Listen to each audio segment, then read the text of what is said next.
Servus Leute und willkommen zum ersten Stream mit Facecam, also zum ersten richtigen, guten, großen. Ich habe heute mal das ganz neu ausprobiert. Ähm, Hängen bloß gerade noch ein bisschen hinterher. So, man seht euch an, was ich mit zwei Kameras hier. Den Greenscreen aufwendig beleuchtet. Ja, schauen wir mal, was das wird. Vor allem, wie lang das Ganze hält. Das war ein Fail von mir. So, dann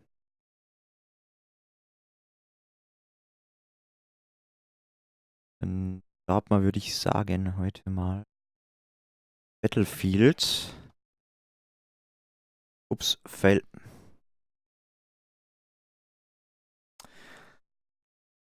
So,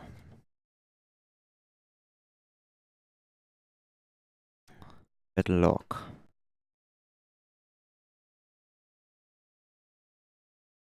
Hier ist noch keine Facecam. Ich frage mich auch, warum. Ist ja, ist ja wurscht, ne? Noch zwei Battle Packs hier. Die 36C Battle Pack. 50% Boost und so weiter. Und ein Gold Battle Pack, weil ich Level 2 geworden bin. Neues Tarnmuster, normal 25% Battle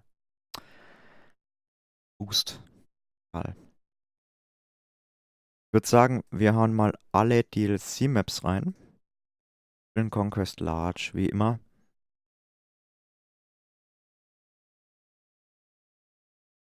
3 Zuschauer haben wir tatsächlich. Finde ich cool.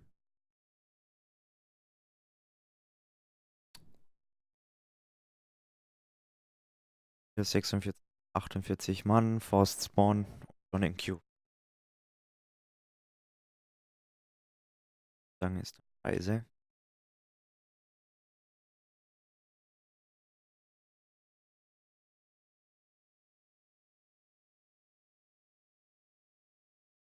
Also ich jetzt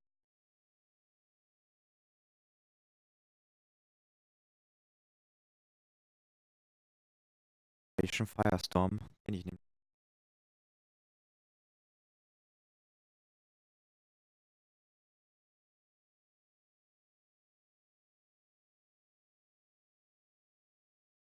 Die Runde geht zwar nicht mehr lange, aber, aber,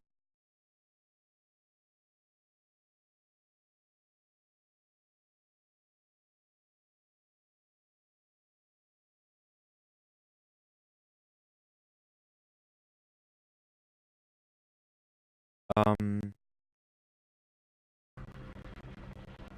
habe ich den Faden verloren.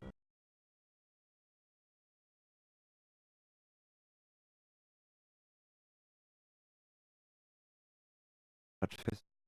Battlefield. Das ist ja Osten.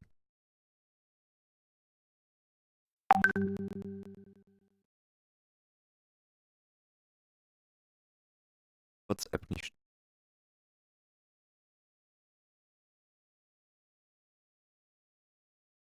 Gut, dann fang mal los. Fang mal an.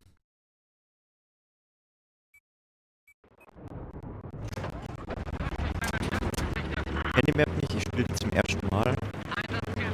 Man merkt, ich habe schon ewig nicht mehr Battlefield. Wenn sich jemand wundert, was das für ein Viech auf meiner Brille ist, das ist in meinem Gesicht ist, das ist.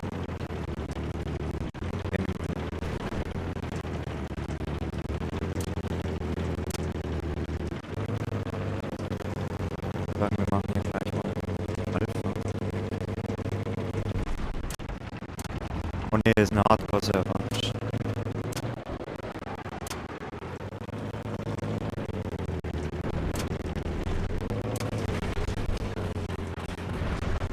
Die schon wieder hin. Jetzt Alpha haben.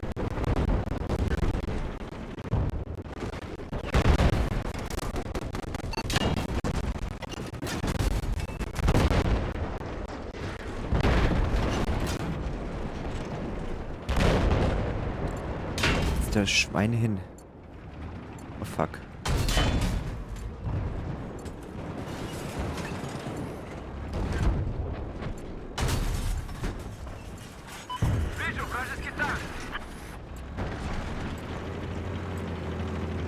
Der hat mich jetzt gerade richtig.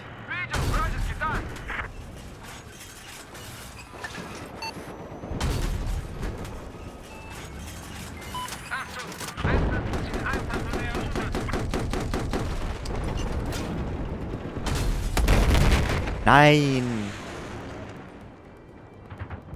Das ist ja aber scheiße. Mann. Komm mir vor wie Throttle, ich hol jetzt schon wieder rum. Ja. Hat sich nicht rendiert, da drauf zu gehen. Lass mal.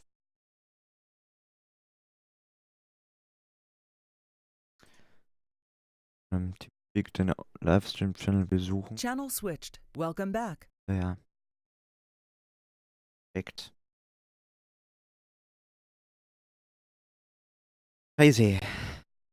Uns einen besseren Server. Vielleicht keinen Hardcore.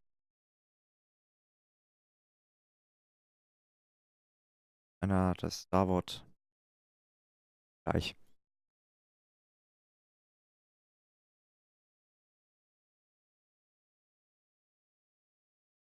Wie peinlich.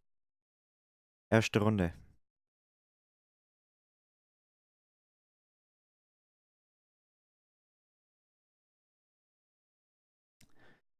So.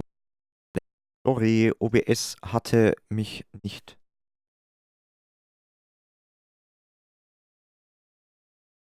So.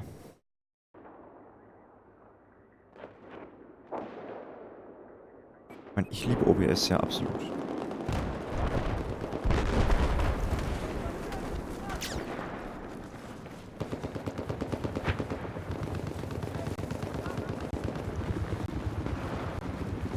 Gegner.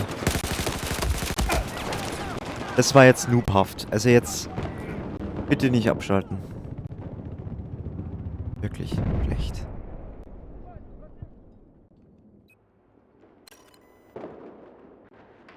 Gleich bei A raus.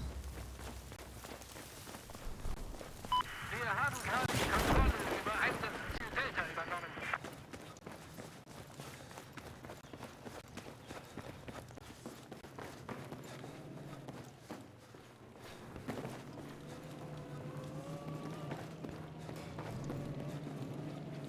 Geübte Battlefield-Spieler hört jetzt einen Tank. Westlich von dir ist ein feindlicher MG-Schütze.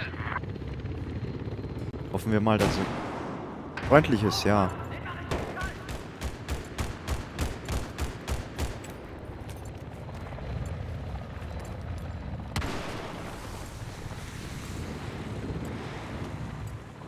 Oh, wie kann man auf Hardcore-Servern spielen? Wow. Kann ich nur auf überhaupt einen Server drauf, so schlecht wie ich. Wow.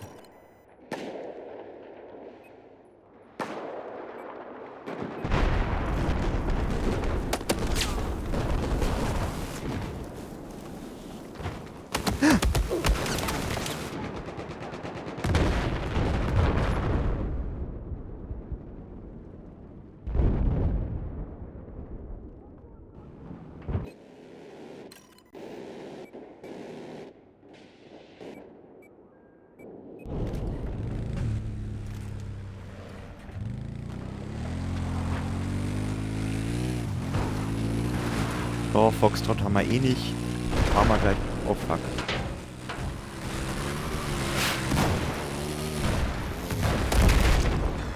Das M142 snappt mich weg. Ja, geh. Bild's dir noch ein. Also wirklich, das ist scheiße.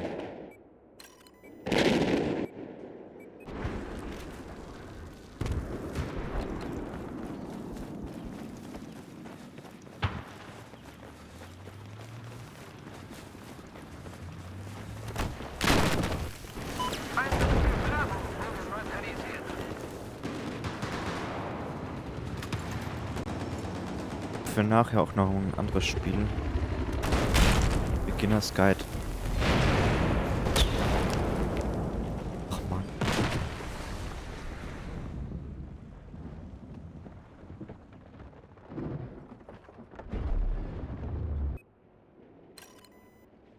Wenn Battlefield scheiße wird. So bleibt wie es ist im Augenblick.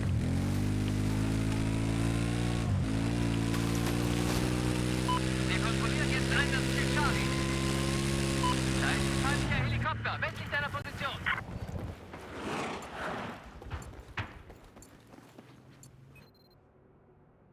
Zeigen 49, 25%. Boost.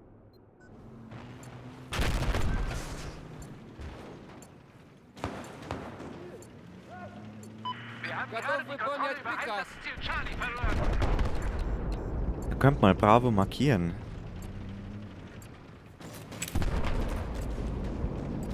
An dem Granate.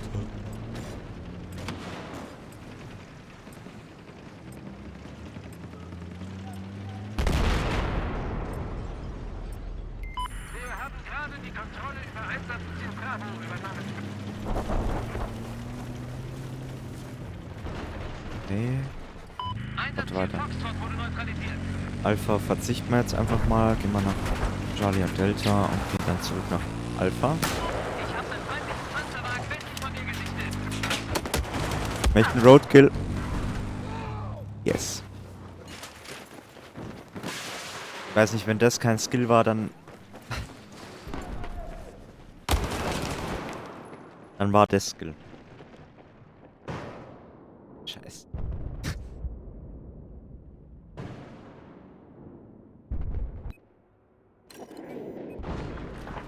Echt. Macht. Delta. Da scheint ein feindlicher Helikopter zu sein, westlich deiner Position.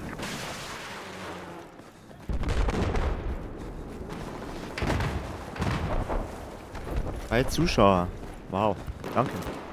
Ich kann nicht verdient bei meinem Delta wurde neutralisiert. Nicht-Skill.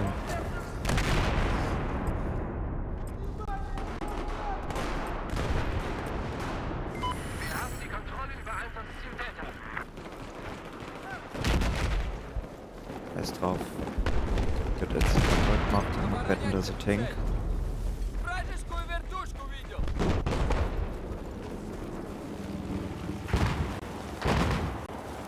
Da. Ja, wie ich gesagt habe. Кидаю гранату! Und bis ab. Ich habe Sichtkontakt zu einem feindlichen Panzerwagen, westlich deiner aktuellen Stellung.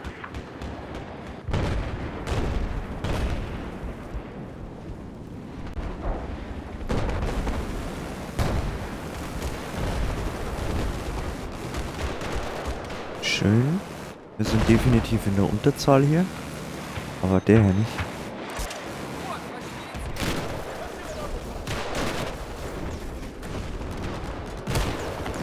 Fuck. Da hinten hat er mich gekriegt. Scheiße.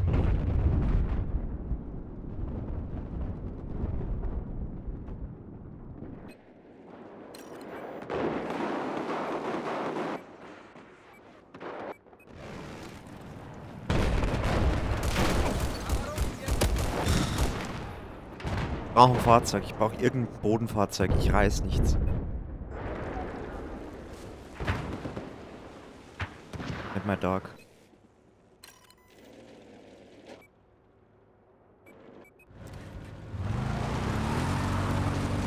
Ich habe einen Kill und das ist ein Roadkill gewesen. Bin Quad.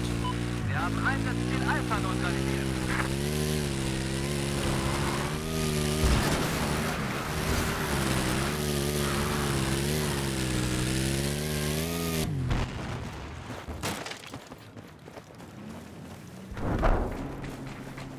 Scheiße. Атаковать эту цель!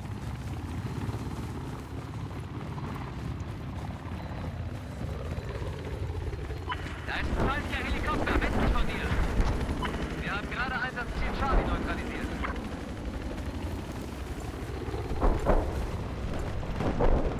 Jetzt hängen heute gerade alle. Обнаружена вражеская Вражеская вертушка. Ah ja, einer ist bei mir. Nicht klasse. Einsatzziel Bravo erobert. Ach, scheiße. Kollegen erwischt.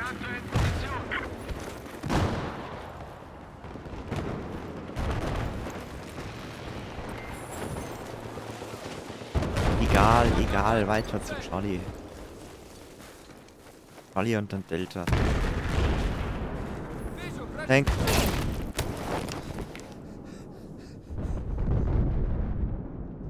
Ich schäme mich gerade wirklich für die Runde.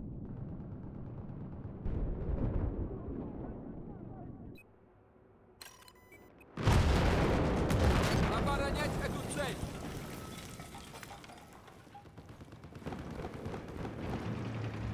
Bin ich im Weg drin. Meine Kameraden retten kann.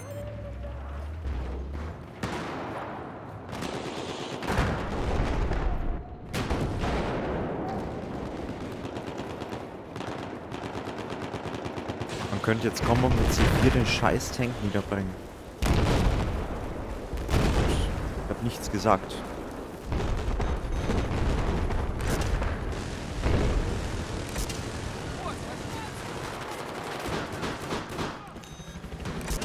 Вот вам ваши медицины. Fuck.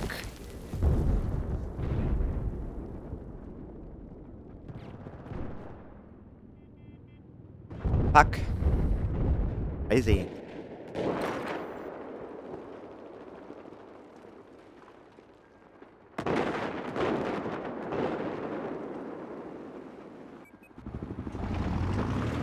Bin jetzt nicht wird. Wir haben die Kontrolle über Einsatzziel Bravo verloren. Lieber ein LAV, aber. Westlich deiner aktuellen Position ist ein feindlicher Helikopter. Attackuit der Dussel. Alter Fucker, hau ab.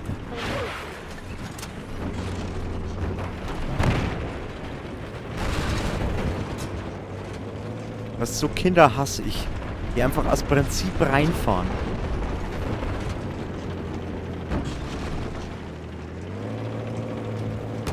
Атаковать эту цель.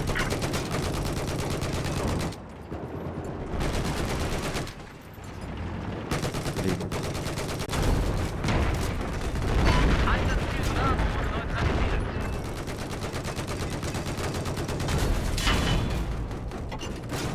Dort jetzt der 2 abschießen können. Steig aus und bring den Treffer.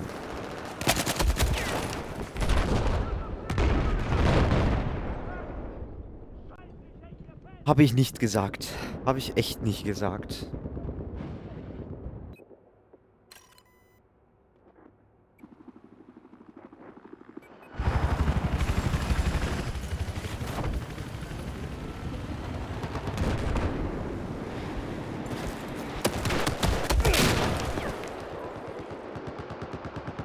Ich hab heute echt, ich bringe nichts zusammen, das ist furchtbar. Ich schäme mich auch echt wirklich dafür. Hat's das gerade an?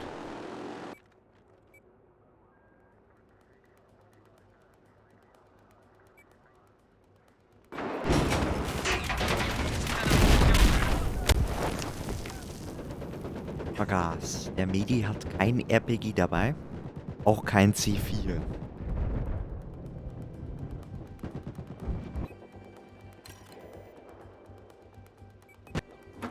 Muss sein. Tut mir leid. Wir kontrollieren jetzt Einsatzziel Delta. Die nächste Runde wird besser. Hoffentlich. Schlechter kann sie nicht werden.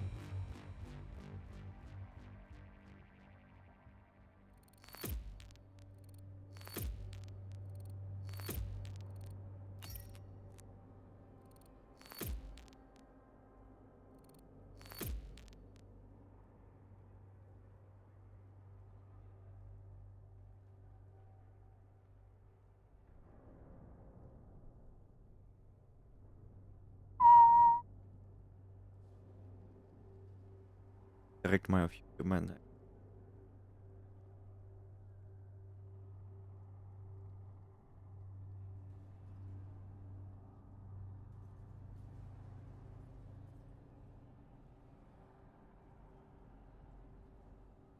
So.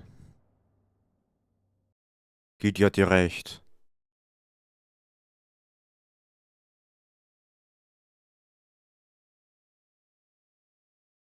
Während die nächste Runde.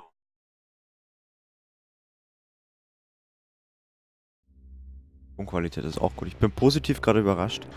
Schauen wir mal, ob sich das heute so beibehält.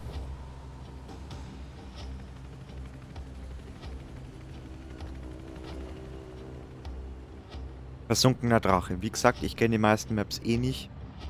Das heißt, es wird ein noch größeres Rumgenubel wie sonst.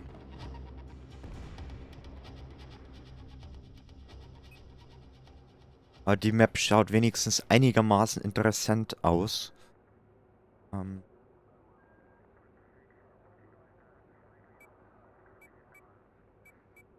Oh, echt sonst keine...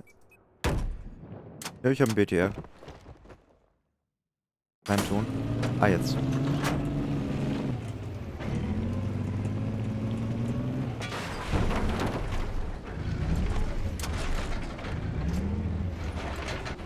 Ich weiß nur, Noob spielt mit Infrarot. Also 80.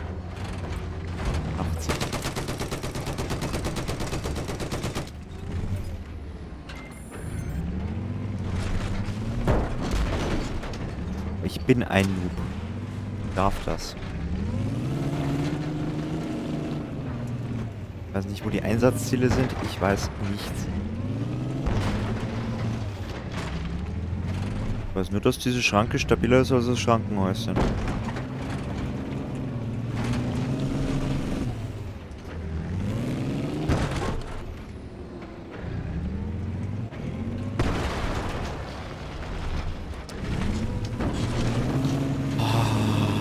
Mann. Ach.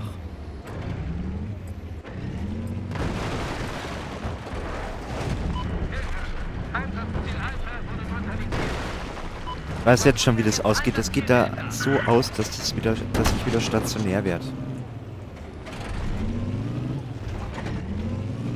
Aber scheiß drauf. Momentum gibt's einmal am Tag.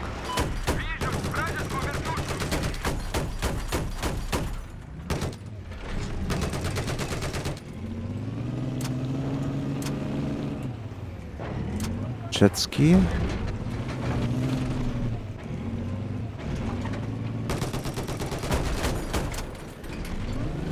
Schön.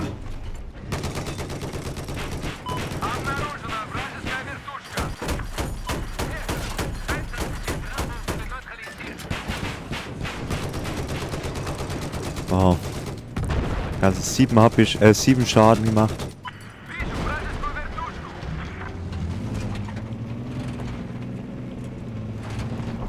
Das ist Einsatzziel.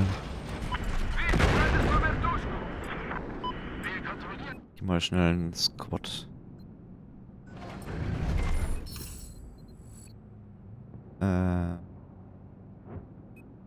Retten. Auf zur Alpha. Backe.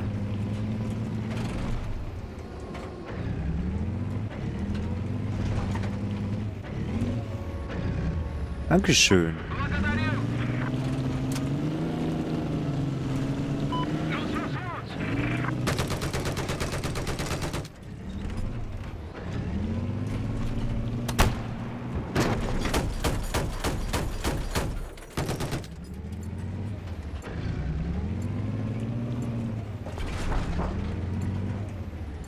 Ja.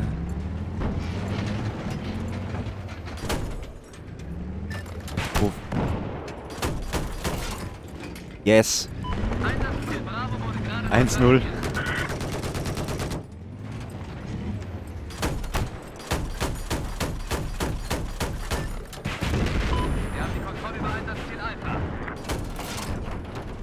glaube, in das Gebäude komme ich nicht rein, da fahre ich mich noch fest.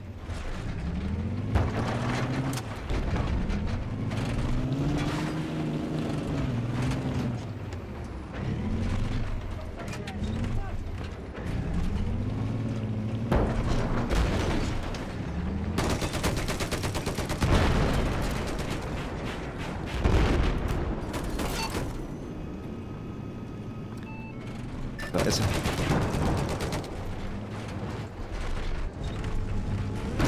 Wir haben die Kontrolle über Einsatzziel Bravo verloren.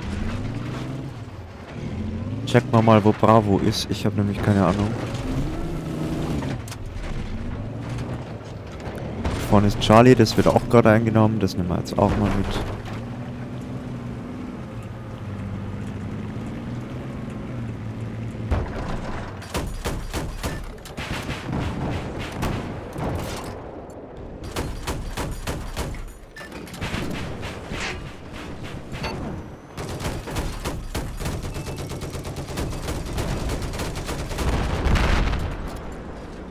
Perfekt.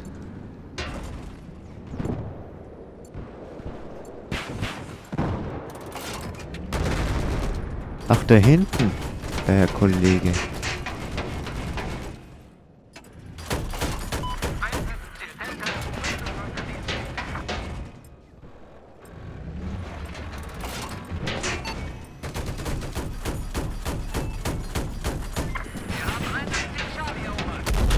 Ach, scheiße, ich bin so schlecht. Trotzdem Team R ist da.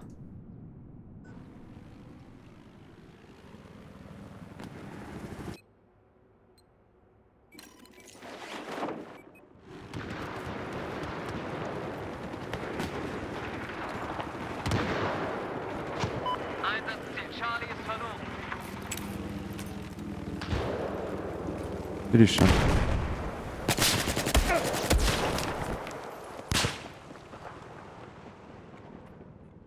Der hat da oben nochmal einen Assistenten gehabt, der da wegfickt.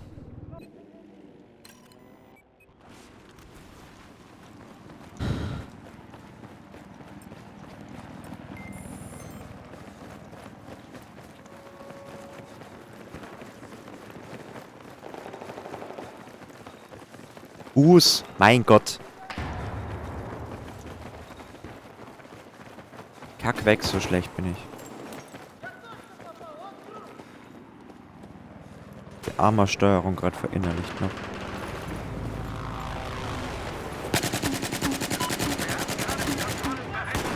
Schön, dass ich keinen einzigen Treffer gelandet habe. Also wirklich wunderbar. Вот тебе! Медпакет!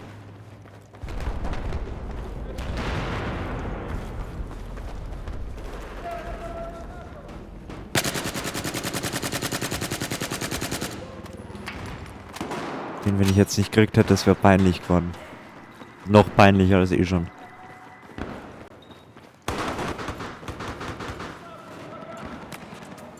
Achtung, Einsatzziel Delta wurde neutralisiert. Der geht zu mir, der geht zu mir. Unten kommen gleich Leute. Einsatzziel Delta wurde erobert.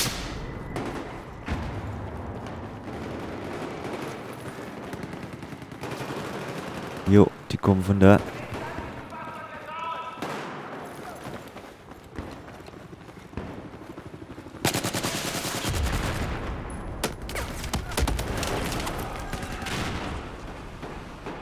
Habt's auch meine Brandgranate, geht noch los, weißt?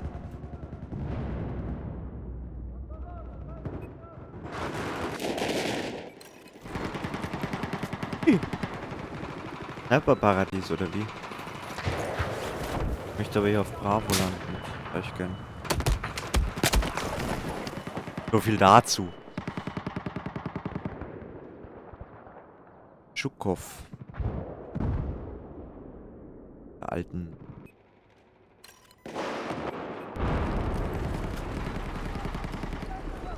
Scheiß drauf, das machen wir jetzt einfach nochmal. Einsatzziel Charlie ist jetzt unter Mal nehmen wir mit. Wir hoffen mal, dass die Granate wenigstens.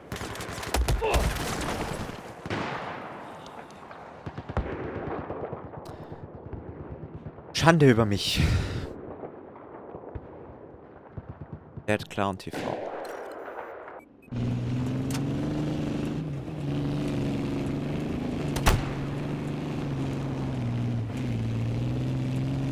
Ah.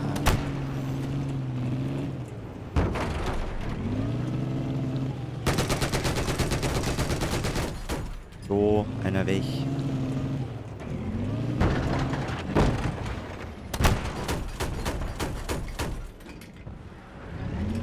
Lol. Der hat ja echt geschielt. Achtung, Einsatzziel Charlie wurde neutralisiert.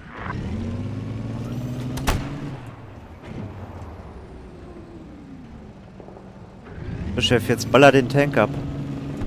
Arma Rouge, Rouge comandante.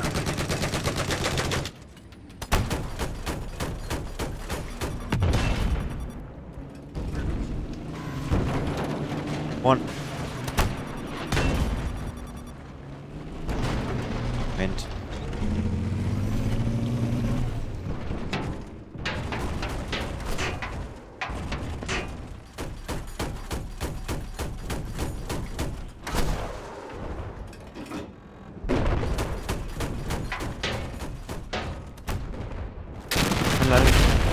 Platz.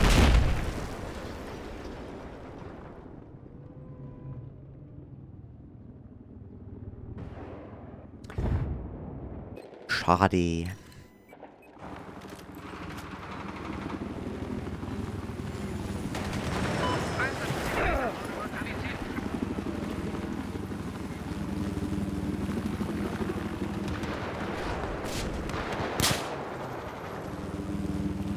Die snappen nicht auf mich. Aber hört sich offenbar danach an. Hacke.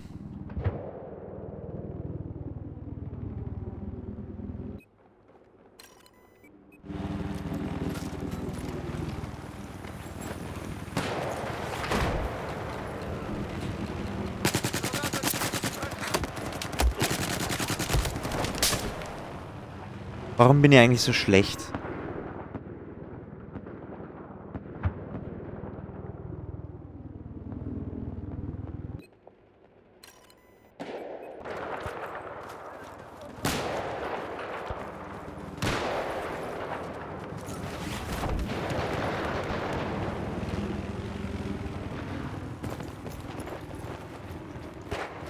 Wir haben Einsatzziel Echo neutralisiert.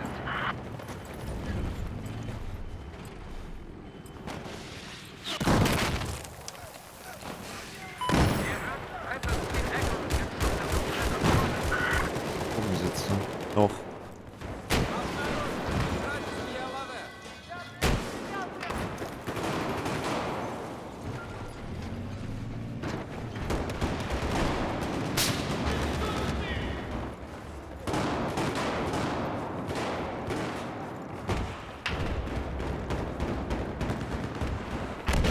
Ich würde bloß schnell gern den Sniper hier, den ich gerade gesehen habe. Vielleicht ist auch.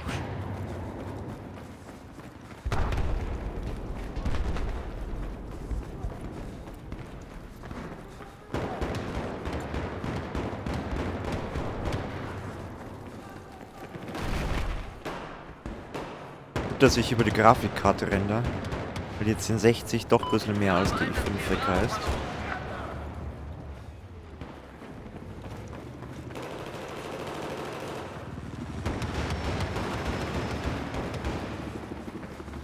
Ja, wo sind die Fucker?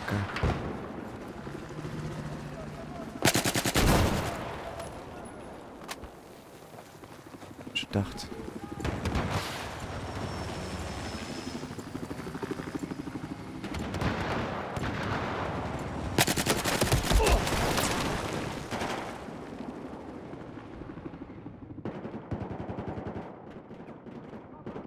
Die oder der Zuschauer darf sich auch gerne melden bei mir, gell? Ich weiß nicht. Der darf gern mal mitschreiben.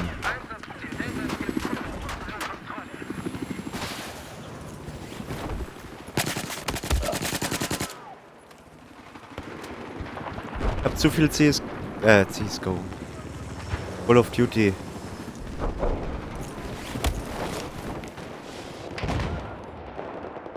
Bild.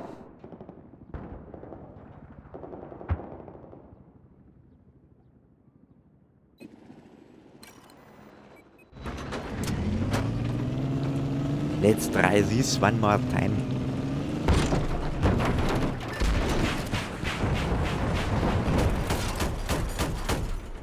Yes, it would be very successful.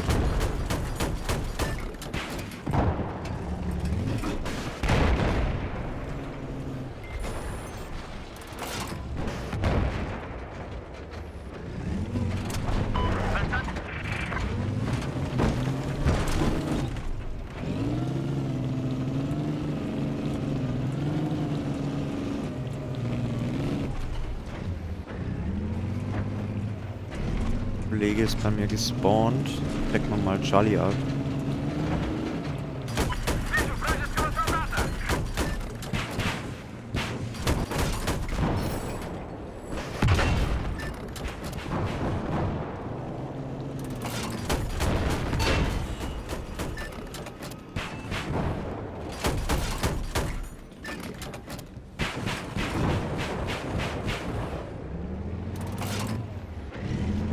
Chefchen, komm her. Einsatzziel Delta ist verloren.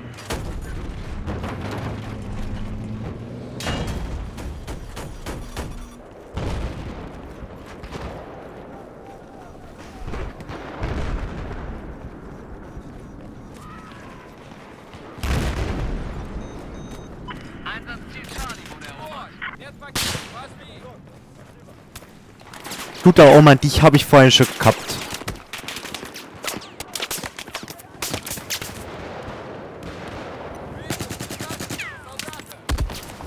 Wow. Ist einfach alles zu kämpfen. Sound Das, muted. ups, Sound resumed. das nervt mich.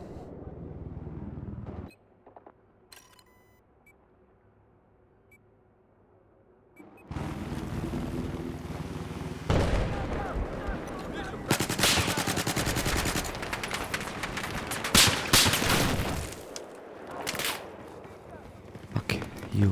Just fuck you all. Ah.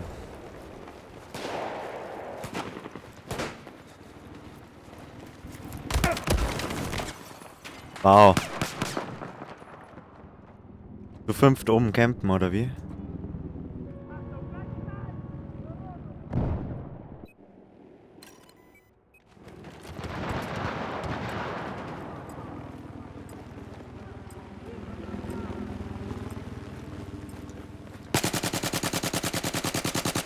War das schlecht. Ziel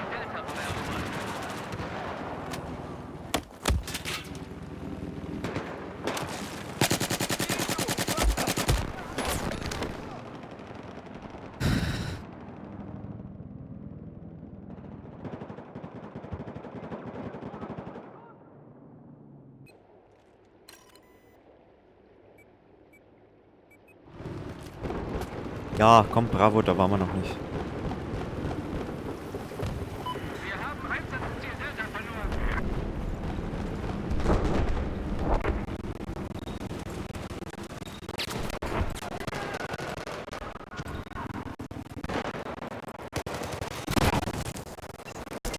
Wir haben die Kontrolle über Einsatzziel Bravo. Вот, нет пакет, возьми.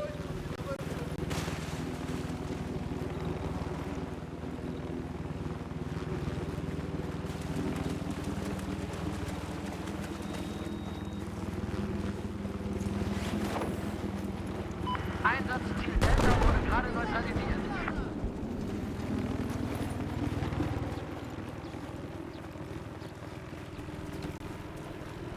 Wo seid ihr? Delta erobert.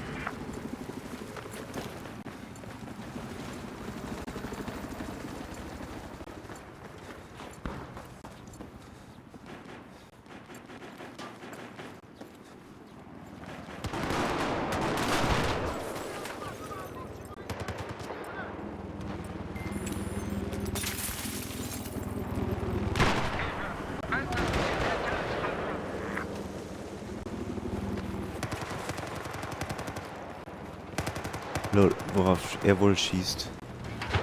Bravo, bravo, bravo.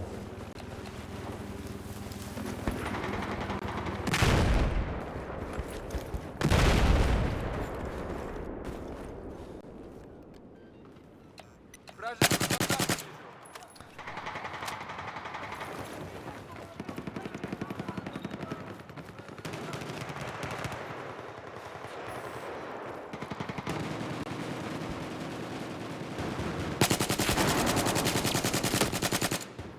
Achtung, Einsatzziel Echo wurde neutralisiert. Gut, dass die Magazine da 31 Schuss haben, weil wenn es bloß 30 hätten, dann wäre ich am Arsch. Wir haben Einsatzziel Echo erobert.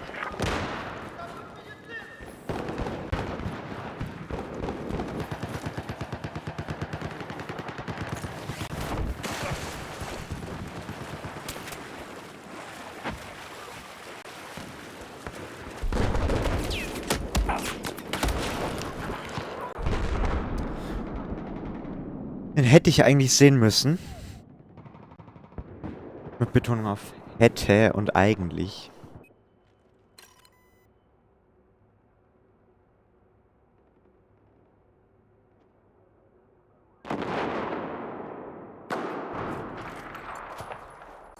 Weiß ich, hab den nicht erkannt. Aber ich hab Hunger. Einsatzziel Alpha wurde neutralisiert.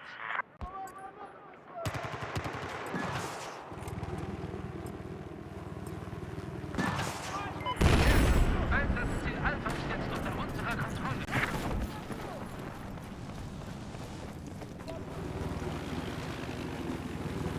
Was ist denn auf der Map mit Bravo los? Einsatzziel Echo ist verloren. Ist so wie am Stachus.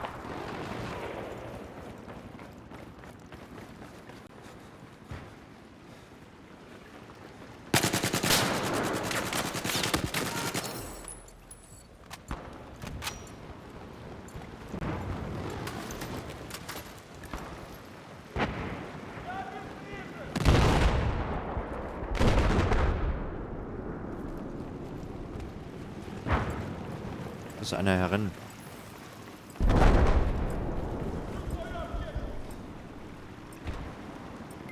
Wir haben Einsatzziel Bravo erobert.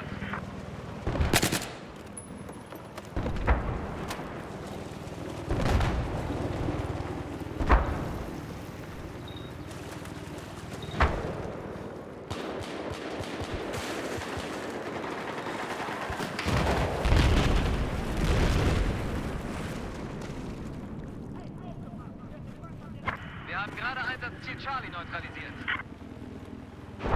Da sitzt keiner herin.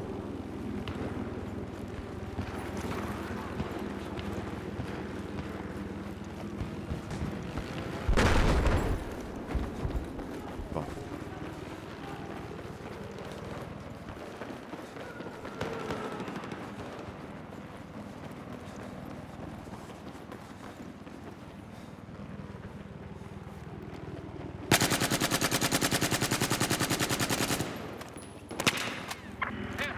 Einsatzziel Echo wurde neutralisiert.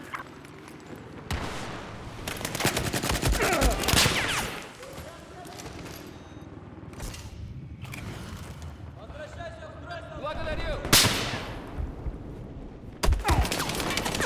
Scheiße.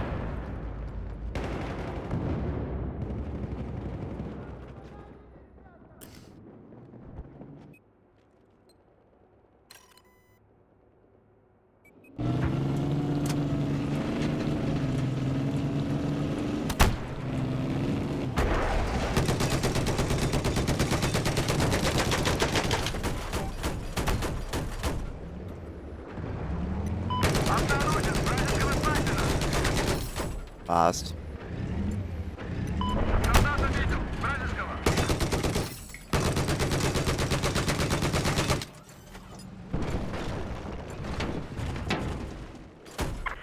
Der hat leider absolut gar nichts denn mit der scheiß Wolke. Da ist er.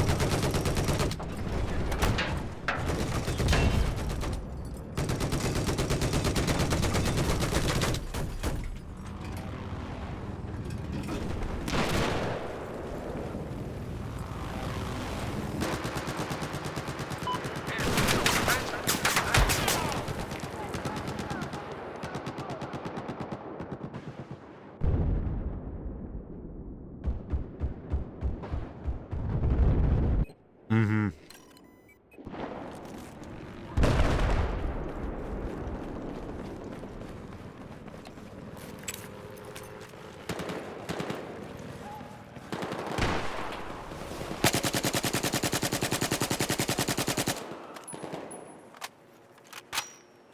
Wir haben Einsatzziel Alpha erobert. Einen habe ich. Der andere hat mich.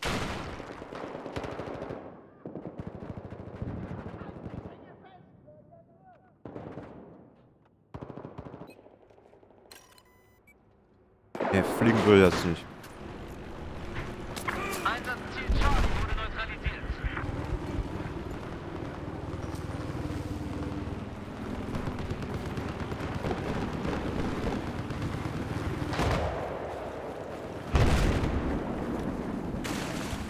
Map ist schön gestaltet.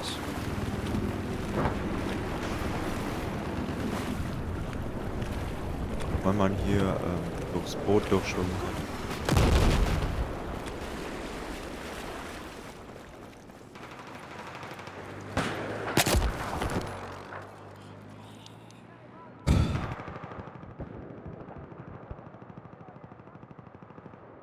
Mach.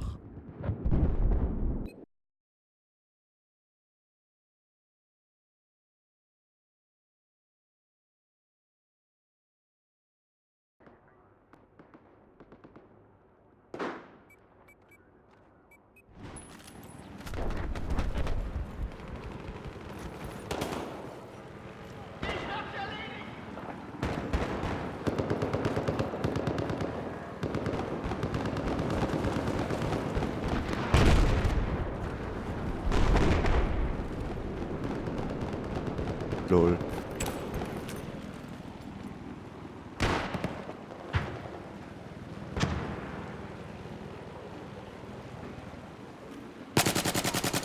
Da war er.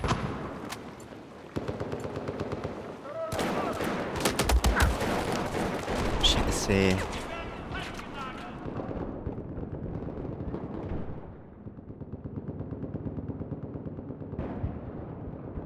Sowas ist Level 102, ne?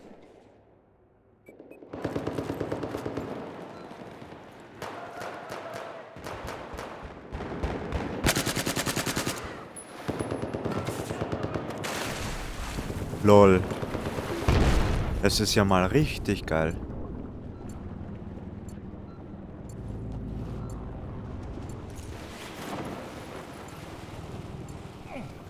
Wir haben gerade Einsatzziel Bravo neutralisiert.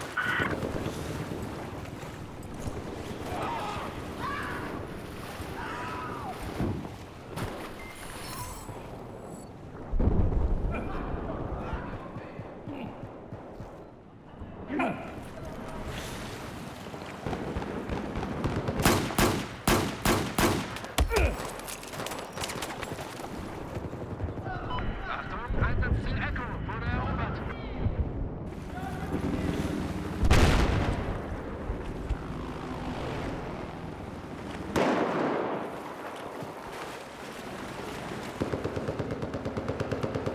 Also das gefällt mir. Das ist cool. Aber ein bisschen OP.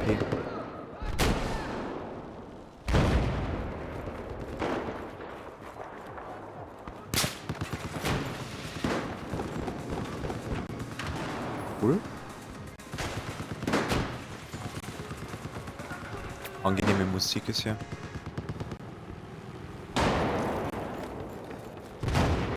Ich glaube, das ist auch schon eine Map, da kann man snipen.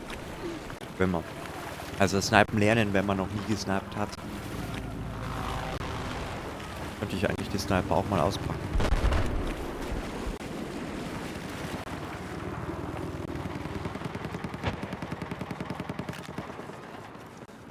Wir haben Einsatzziel Delta Und neutralisiert. Pistol-Only-Server hier drauf.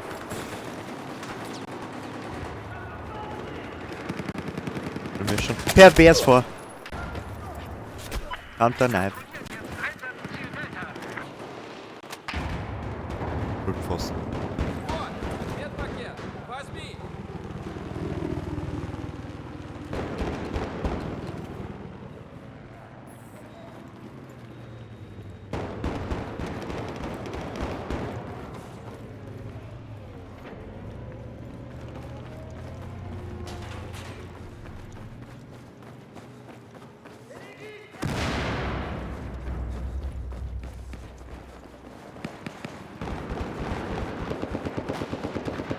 Oben auf dem Dach ist keiner.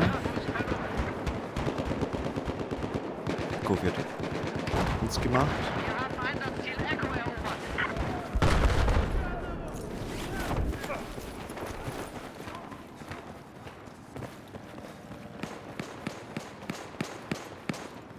Gucken wir mal, ob wir Charlie kriegen, erschossen zu werden.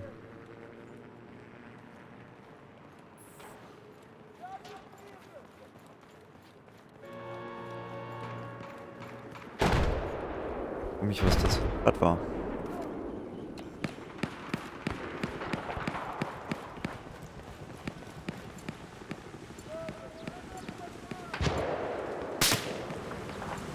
Mann, jetzt sind das Sniper.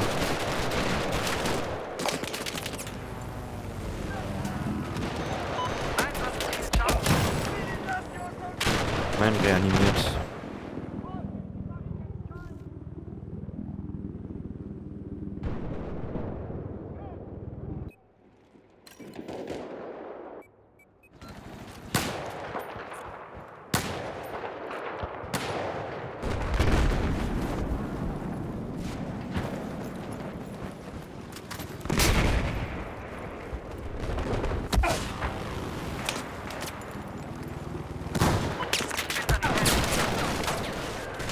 Kann den Diener mal irgendjemand runterholen, bitte? Ich kotz gleich.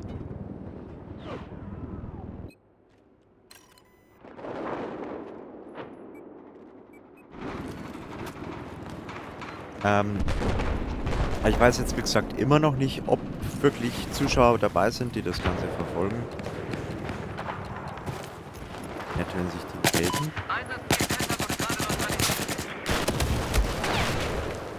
Ja.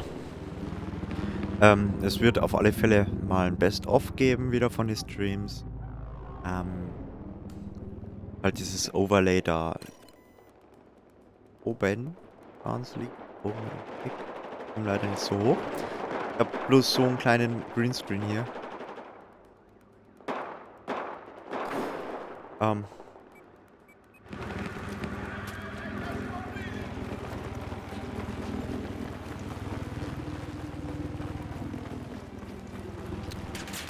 wir noch 5 Tickets.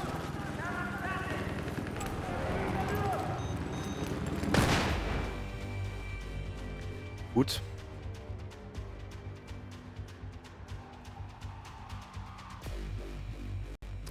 Ich muss jetzt mal kurz sagen, ich komme gleich wieder.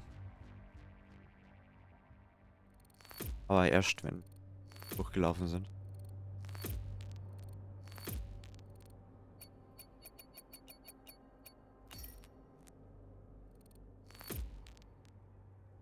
Welt überragend, aber in Ordnung. So, ich komme gleich wieder.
So.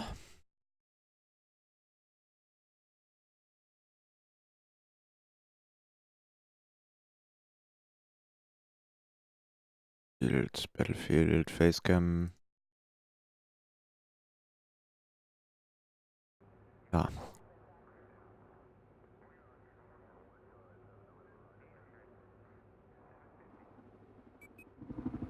Verschnur ich mir gleich? Welche Map haben wir? Nein.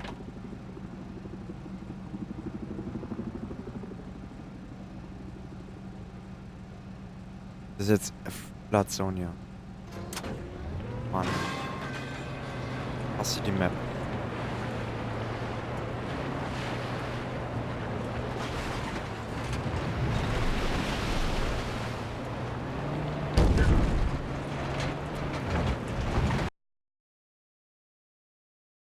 Rausgetappt.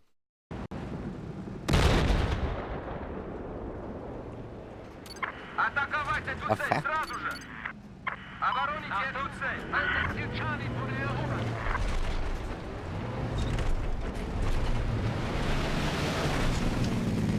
Nehmen wir doch gleich mal Alpha ein. Ich hatte feindliche Helikopter genau östlich von dir gesichtet.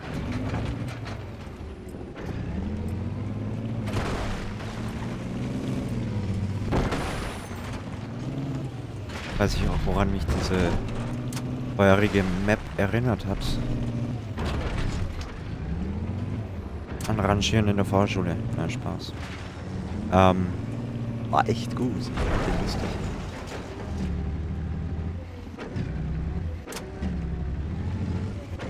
Eine Sekunde.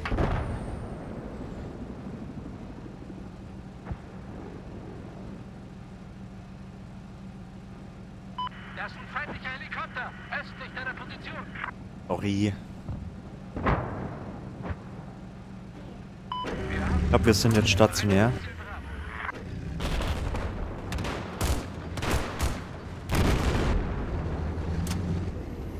Ja, also das war mal stationär hier so geplant.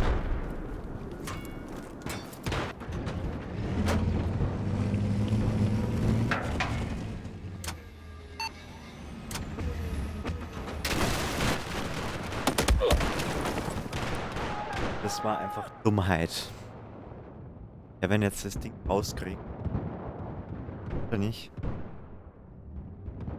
Ah, unbedingt. Immerhin auch festgefahren. Immerhin mal auf Charlie. Platzern ist eh immer besser, wenn man ein bisschen Infanterie-Skill beweist. Vor allem, wenn man Medipack anstatt eine RPG wirft. Wir haben Einsatzziel Delta erobert.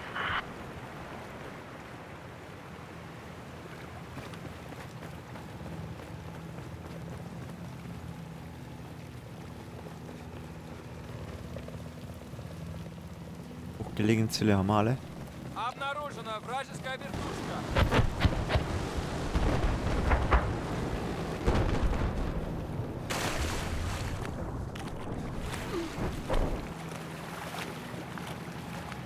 Hier gelegenen. Атакуйте эту цель.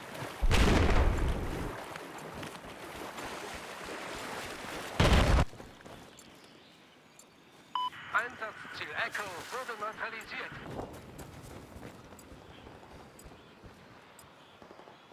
Delta wird gerade gemacht.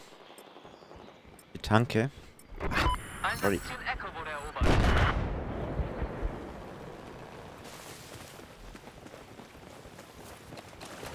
Атаковать эту цель. Gehen wir direkt weiter auf Delta. Weil Delta wichtig.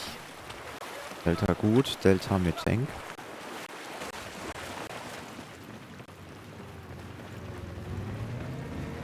Wir haben gerade die Kontrolle über Einsatzziel Charlie verloren.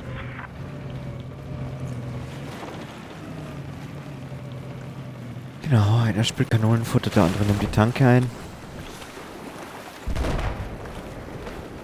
Das ist Arma-Prinzip. Mache ich auch immer so ein Arma.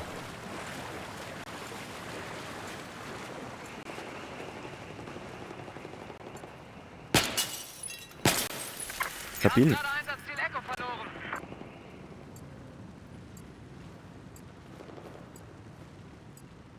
Wo ist eigentlich unser Team?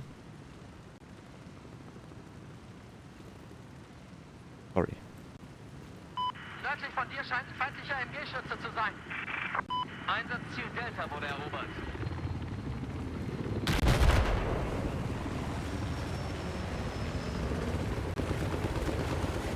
So. Effektiv können wir jetzt wieder zurück auf Echo.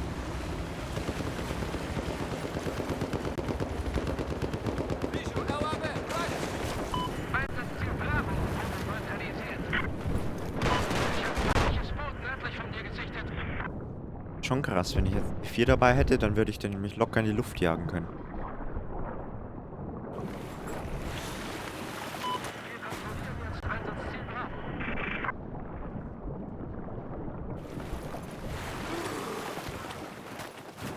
Jetzt blinkt Delta auch schon wieder.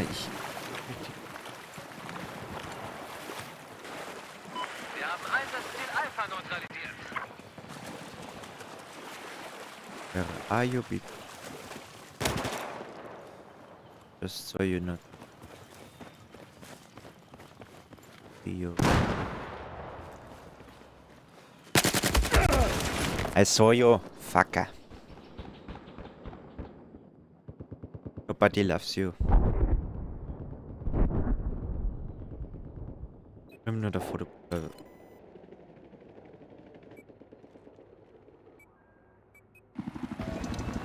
Scheiß drauf.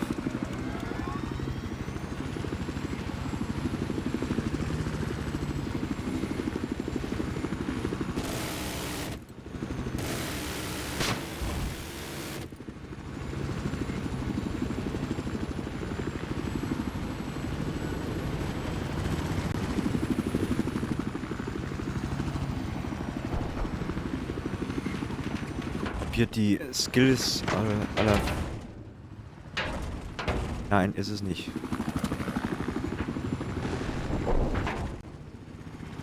Ich kann wissen, wo hier der Heli ist. Also.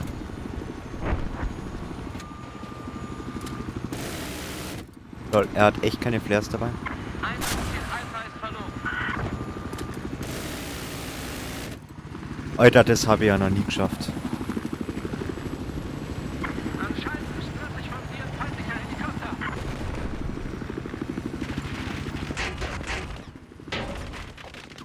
G.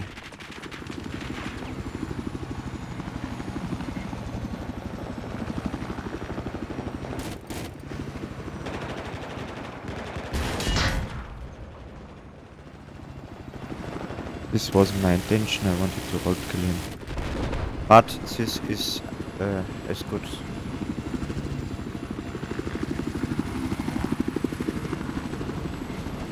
Okay, lieber mal zurück in Base.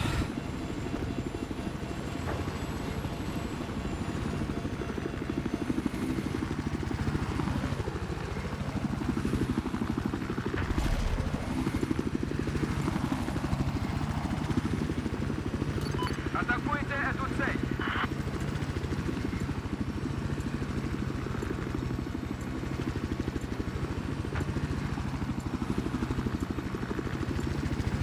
Ich habe den feindlichen MG-Schützen genau östlich deiner aktuellen Position gesichtet. Ich wollte so landen. Einsatzziel Alpha wurde neutralisiert.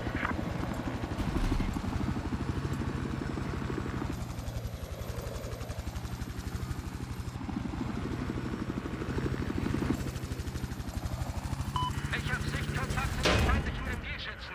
Ich wollte so landen. Position.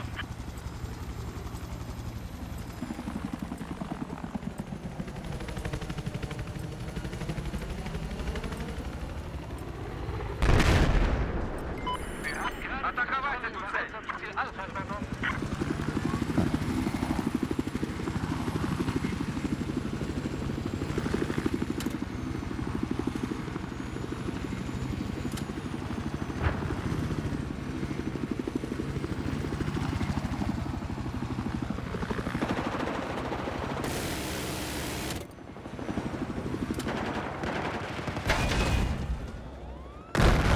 Das war peinlich.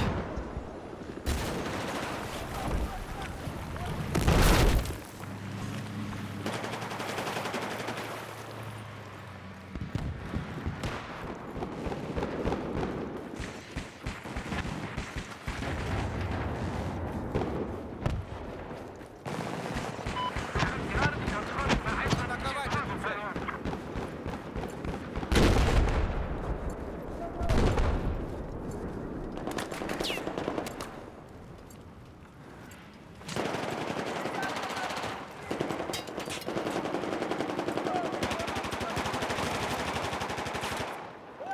Komm, ich wo die schießen gerade. Wir haben gerade die Kontrolle über Einsatzziel Charlie übernommen. Атаковать эту цель! Ja. GG. Easy. Easy verkackt, würde ich sagen. Das Feuer lief ja nicht so schlecht. Ne?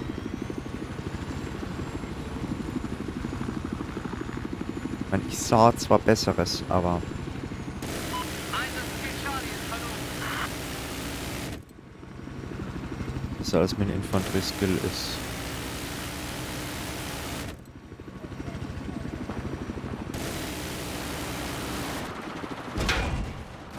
Ah.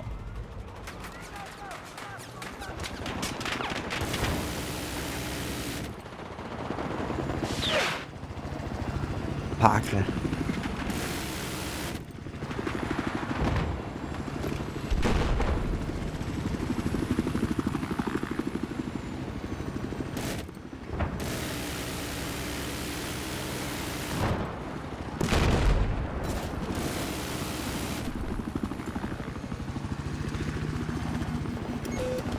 Piss mich an, ich treff's oder was? Ja, ich hab ja jetzt bloß Flares rausgehauen, ne? Aber who cares about Flares? Wow. Scheiße.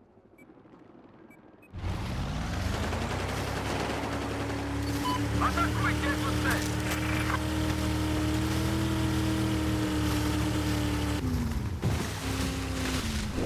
Westlich deiner aktuellen Position ist ein feindlicher MG-Schütze.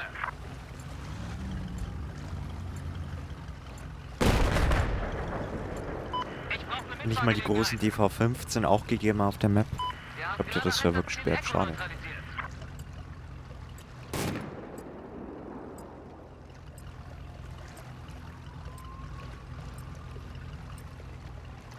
Achtung, Einsatzziel Echo. Wurde erobert. Надо атаковать эту цель.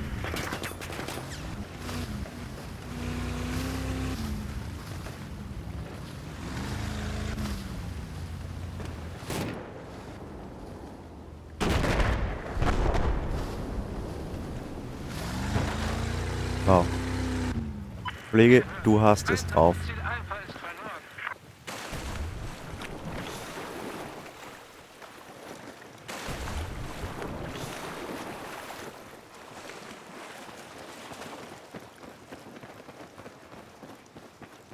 Wir haben die Kontrolle über Einsatzziel Delta. Атакуйте эту цель! Einsatzziel Charlie ist neutralisiert worden. Machen die Echo schon wieder.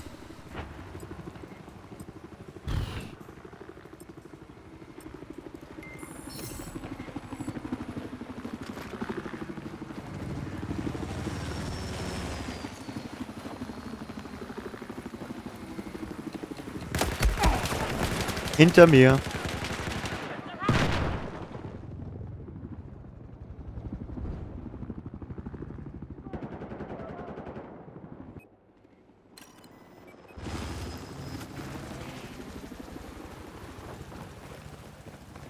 Ganz genau, wo der Kollege sitzt.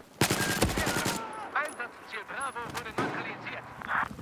Like I told you.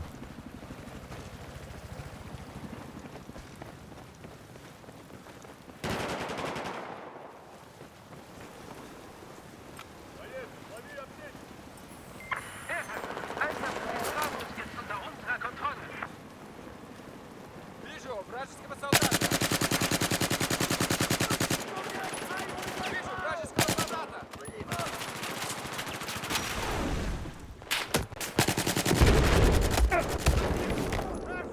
Ach, die Schweinbacke.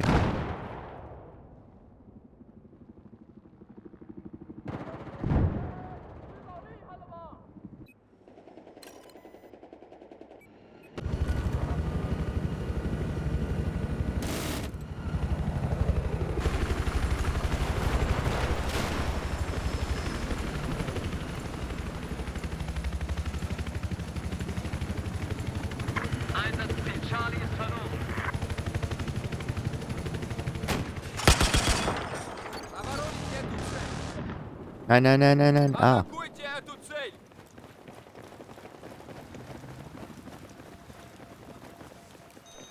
Вон, медицинская помощь!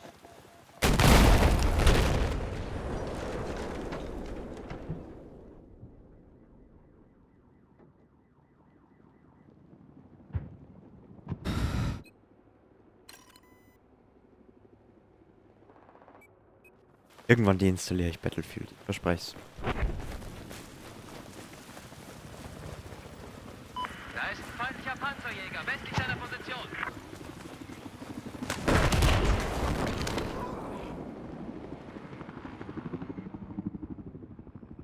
Ich spiele die Runde zu Ende und dann wechsle ich das Spiel.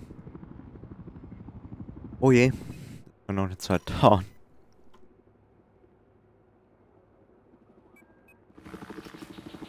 Обнаружена вражеская вертушка.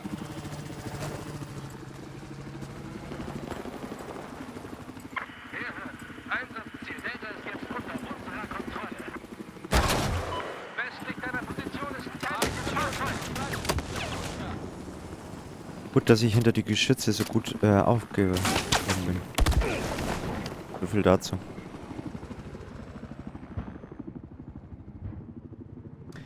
Okay, ich wechsle jetzt das Spiel.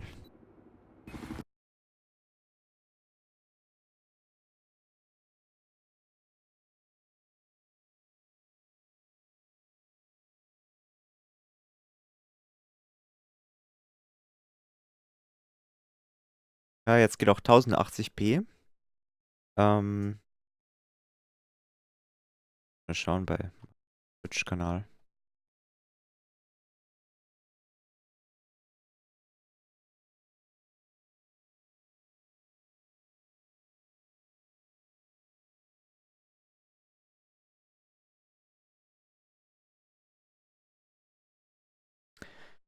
Ja, es ist Fahrt im Augenblick.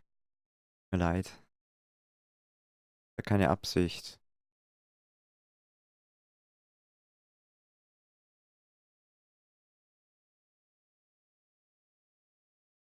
So.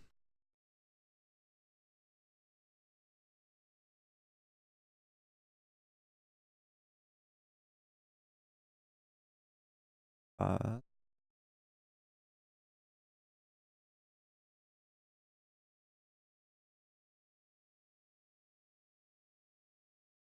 Machen wir mal.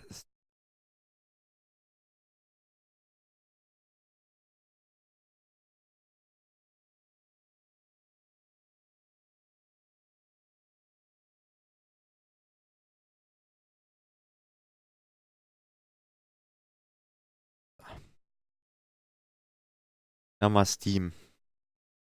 Ähm.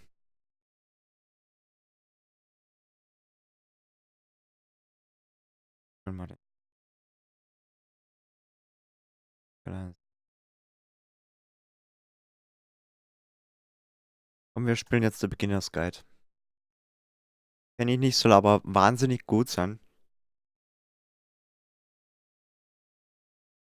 Ich sehe gerade, ich habe 2 Freunde online auf. Einen Augenblick.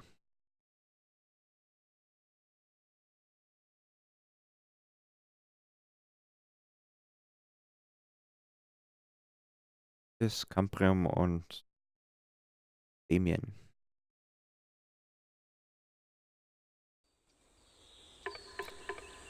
So.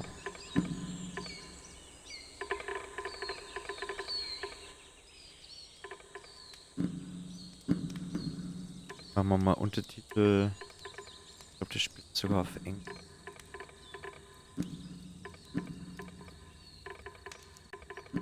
Jo. Bild. Laptop.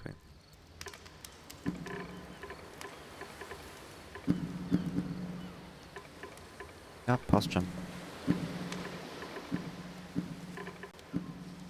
Daten. Bin mal gespannt.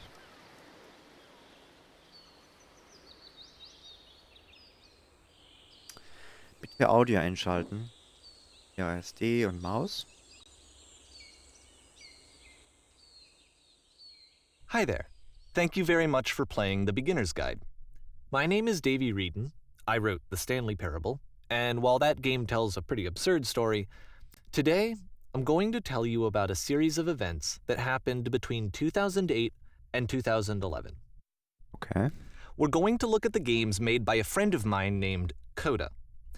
Now, these games mean a lot to me. I met Coda in early 2009 at a time when I was really struggling with some personal stuff, and his work pointed me in a very powerful direction. I found it to be a good reference point for the kinds of creative works that I wanted to make. So just to start you off, this is, I think, the first game he ever made. It's a level for Counter-Strike. You can walk around here, by the way. And mostly it's just Coda learning the basics of building a 3D environment. But what I jetzt. like is that even though he starts from the simple aesthetic of a desert town, he then scatters these colorful abstract blobs and impossible floating crates around the level. And of course, it destroys the illusion that this actually is a desert town, and instead this level becomes a kind of calling card from its creator. It's like a reminder that this video game was constructed by a real person. And it kind of makes you wonder, what was going through his head as he was building this? This is what I like about all of Coda's games. I mean, not that they're all fascinating as games, but that they are all going to give us access to their creator. I want us to see past the games themselves. I want to get to know who this human being really is. And that's exactly what we're going to do here. So, it's 2008, Coda starts making these games, and he never releases any of them. He doesn't put them onto the internet, he just makes them and then immediately abandons them, and they sit on his computer forever. And I think he really understood this image of himself as a recluse. At one point, he jokingly renamed his computer's recycling bin to Important Games Folder. So, you know, this was just how he worked. He tended to crank them out one after the other without even really pausing to try to understand what he had just made, until suddenly one day, he just stopped. In 2011, that was it. He made his last game, and then he hasn't made another one since. And that's why I've taken this opportunity to gather all of his work together, is because I find his games powerful and interesting, and I'd like this collection to reach him, to maybe encourage him to start creating again. And if the people like you who play this also happen to find his work interesting, then I'm sure it'll just send that much stronger of a message of encouragement to Coda. So thanks for joining me on this. If you have a particular interpretation that I haven't mentioned here, or if you just need to get in touch, you can email me at daveyWreden@gmail.com. Okay, that's about it for introduction. Ja, die Ding muss ich kurz ausmachen. Ich muss nicht ausmachen. Ändern. Ich muss ändern.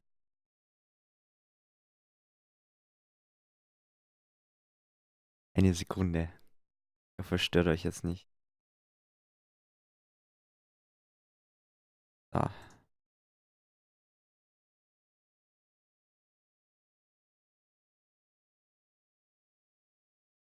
Nämlich Twitch. Und alle das mitkriegen, muss ich nämlich auch der Beginners Guide eingeben.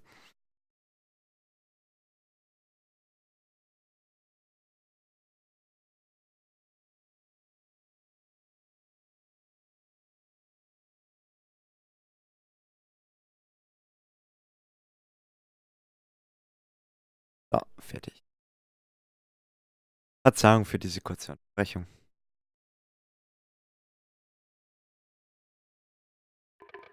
Let's take a look at Coda's first proper game. As each game is loading, I'll show you the date that it was completed. This first one was made in November 2008. Das ist mal richtig cool.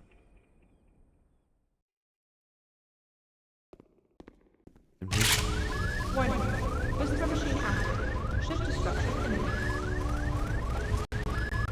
This game is Ach, called ist Escape from Whisper, and it's one of the more generic games you'll see from Coda.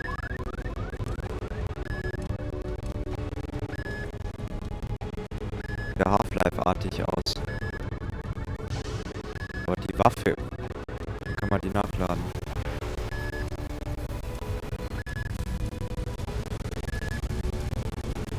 Oh, die gehen oder was? Doch, kann man. Krass. Schneller gehen. Ja, aber nicht.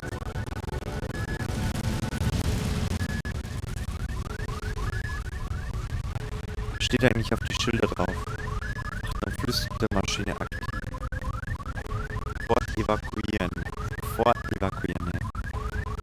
Da fühlst du dich wirklich Half-Life zurückversetzt. So. Die Türen auf? Nein.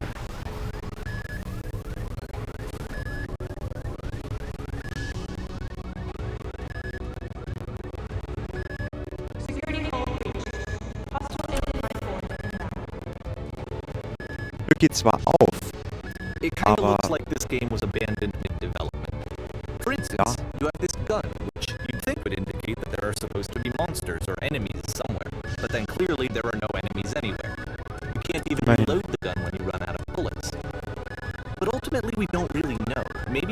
thought that actually it was complete the way that it is. And I think that we should talk about his games for what they are, rather than for what they're not. Enemy force neutralized. Begin shooting activation. Chef, lass mich mal raus. Ach ja. Ein Pfosten kommt selten allein. I love how you can see the bottom of the universe from this room. Ja, nee.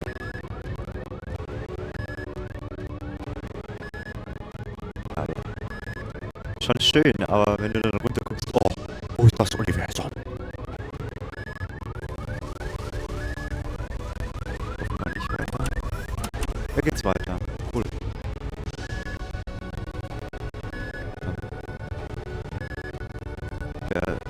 Raumschiff.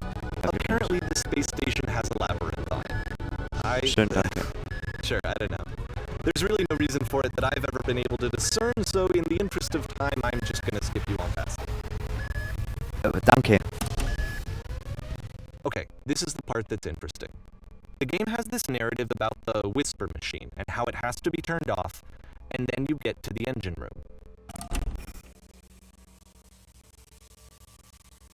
Hey, you there, in the engine room. You could save us all. That beam is powering the whisper machine. We could disrupt it by introducing a great enough heat signature. If your body could stop the beam. It's so much to ask, but for all of our lives, would you do it? Could you give yourself? Von Freeman lässt grüßen.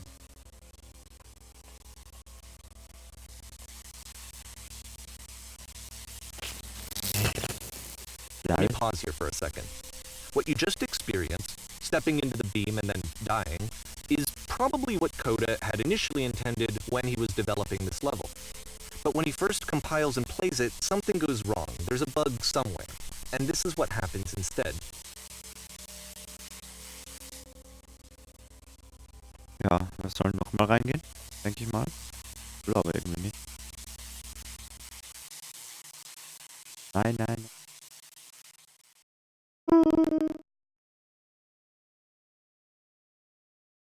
The beam causes you to start floating. And this is an important moment for him. Because yes, this is technically a glitch, but Coda identifies something human about it, like how small it makes you feel in the face of this larger chaotic system. Or this floating could be the afterlife, a peaceful place, juxtaposed against all of the hysteria that you've just had to traverse. I don't even know. I have no idea what he was thinking, but what's clear is that after making this, something lodges itself in his brain. He wants to do more of these really weird and experimental designs. So he stops work on this and moves on to a stream of tiny little games that go in all sorts of directions. Let's go ahead and take a look at the first game he made after leaving this one behind.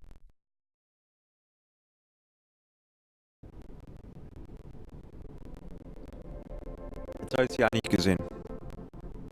Bei See.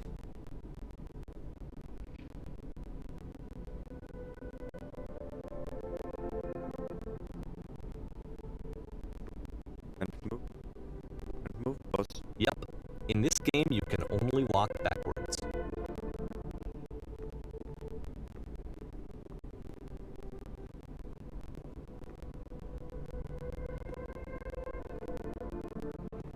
Ja, interessant auch.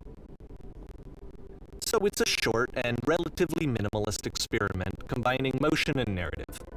It is less advanced than the previous game, but actually it seems to be more focused, more complete. Code is trying to give it a unique voice rather than simply basing it on a pre-existing trope.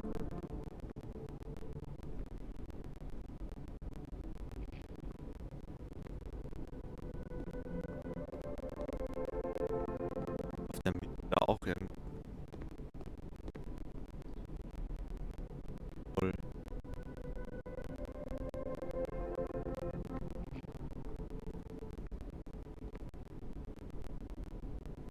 Stehen bleibt. Fahrer.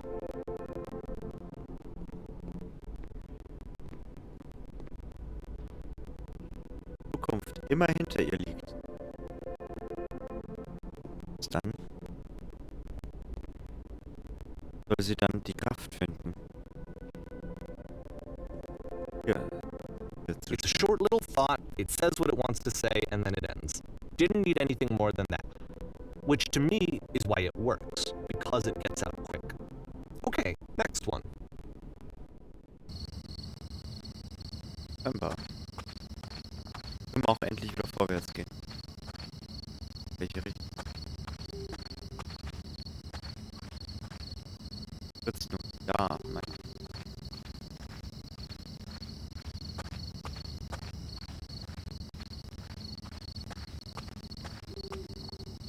And that's it. Cool. Okay, the meaning of this game won't be clear just yet. Please be patient with me for a few more games, and I promise you'll see what makes it interesting. Bin gespannt. Also ich bin wirklich gespannt darauf, Oftentimes, was... Coda would put bizarre titles like this one at the start of his games. I wish I'd known him at the time that he was making these early games.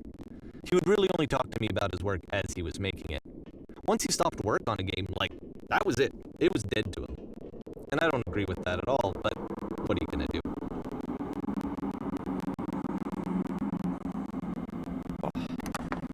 Once you've been slowed to an absolute crawl, the door at the top of the stairs opens.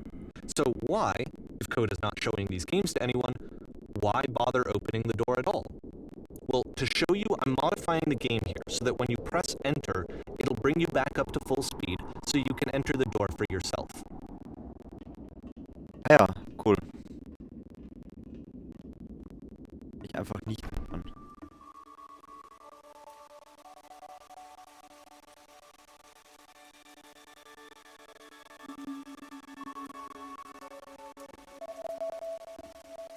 A room that's warm and nice and filled with little ideas for games.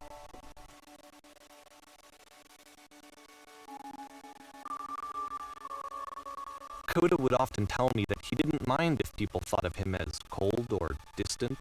He said that he knew that he was actually a vibrant and compassionate person, but that it takes time to really see that. It can be a very slow climb to get there. Eltern.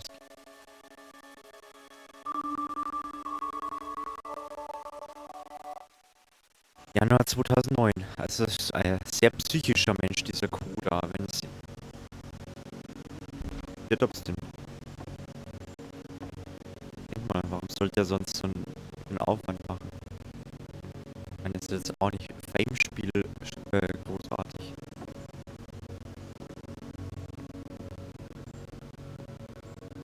Well, this is new for Coda. It's an actual puzzle. Go ahead and see if you can solve it. Und dunkel.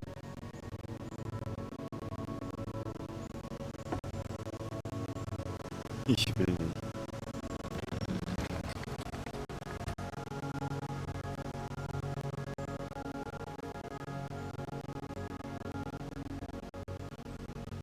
Ausgesperrt. Einen habe ich. Don't forget that solution, because we're going to see this puzzle again soon. We're going to see it a lot. Ah ja.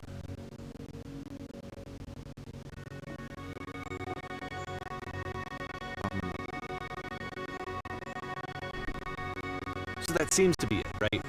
You walk down a corridor, you solve a puzzle, you get to the end. Simple enough. Alright, now I'm going to modify the game again so that when you press enter, it'll remove all of the walls from this room. Lol.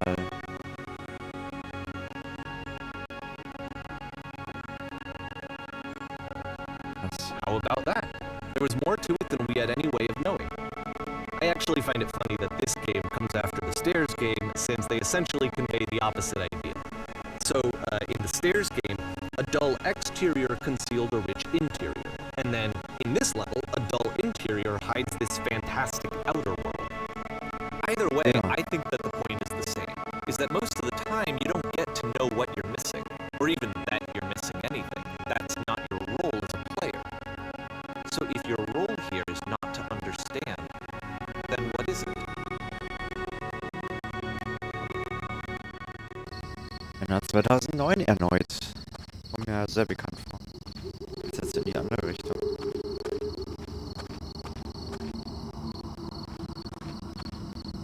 lässt Aha. nun So, this, combined with the entering game from earlier, tells us that Coda believes his games are connected somehow. It could even be that the stairs game and the puzzle game are literally connected in between this and the entering game. There's a bigger picture that all of his games are meant to play a role in, some larger meaning that we won't be able to grasp until we've seen all of them. And once we have, we can step back and start to understand what exactly that bigger picture is. Ich finde das toll, wie der das erzählt auch. Das ist wirklich gut. Es ist gut. Toll.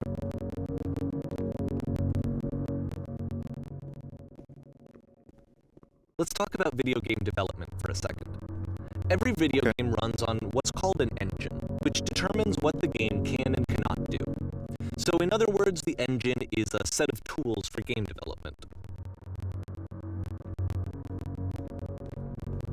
To make all of these games, Coda is using an engine called Source. Like all engines, Source has certain things that it does well, and it has certain things that it does poorly. One of the things that it does very well is boxy linear corridors. That's why so many of Coda's games are set in these large, flat, empty rooms, is just because he's working with what the engine does well. The tools available to the creator shape what kinds of creative work they're going to end up making. You might consider paying attention to the architecture in Coda's games to notice how they seem to stem from an engine that's very good at producing linear, boxy corridors.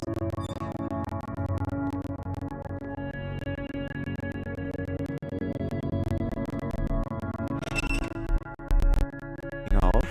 Nein. Hier geht's zu.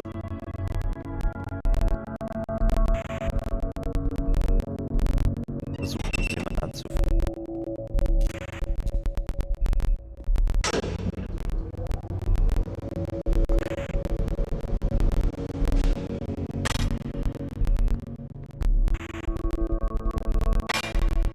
This prison, funny enough, in Coda's original design, the doors stayed shut for a full hour before letting you go. If you don't mind, I think we're gonna skip that. Oh, fuck. This is something that he and I used to argue about a lot. You know, whether a game ought to actually be playable, whether it means anything if no one can get through it. And I would always defend that, you know, all this work goes into the game, why not make it playable and accessible? And so we just got into heated arguments over it, and there was one time that after one of these conversations, he went home, and a day or two later, he sent me a zip file entitled Playable Games that was full of hundreds of individual games, each of which was just an empty box that you walked around in and nothing else. Believe me, I played every single one of those just to find out if there was like a gag hidden somewhere. There wasn't. Das ist eigentlich auch mal eine Idee, wie man Leute anfangen kann.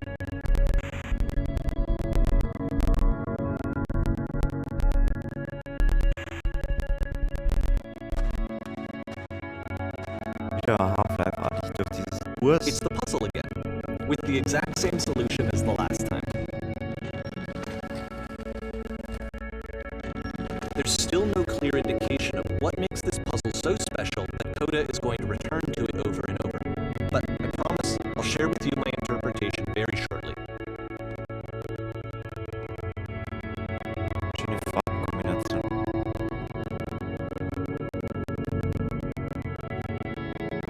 Müsste da mal aus dem Fenster schauen. Diesmal sieht man nicht. Doch, sieht man auch. Ja, nee. Wolken halt. Mal, wie sie heute Wolken. Ja, meditativ das Ganze gehalten. Ja, dunkel. Hören, sprechen. Here, Coda begins using a kind of dialogue system that he fashioned out of the engine's chat capabilities. Use the 1, 2, 3 buttons on your keyboard to respond. Da gab es ein Bild, die ganz weiß war klar. Mit die Farbwinkel.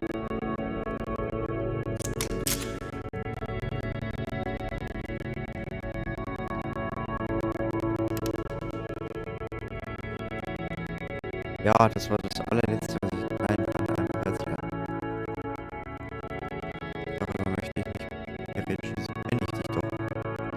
kenn die ja gar nicht. Die heißen ja.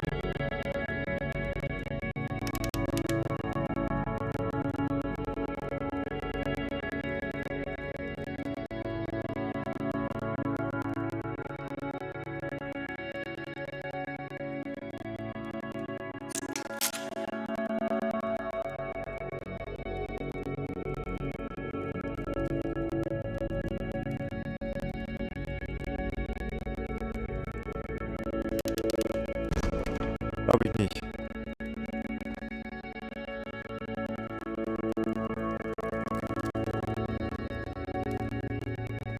Oder? Gut, die wollen irgendwie nicht weiter reden. Hab sie, glaube ich, verärgert.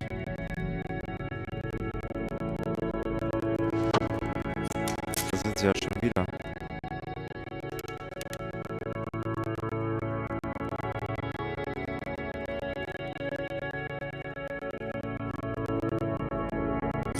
Hallo, schlage vor, dass Sie das Rätsel selbst verorten. Es geht nicht. Dann lösen Sie einfach darum, in den schwarzen Bereich in der Mitte zu sein.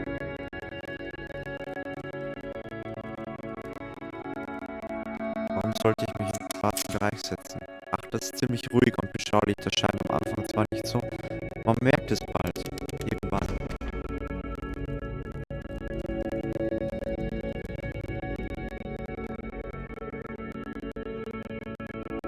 Ich verstehe die Spiele irgendwie gerade so ein bisschen. And so we make one last descent down to the final floor of the level. Uila.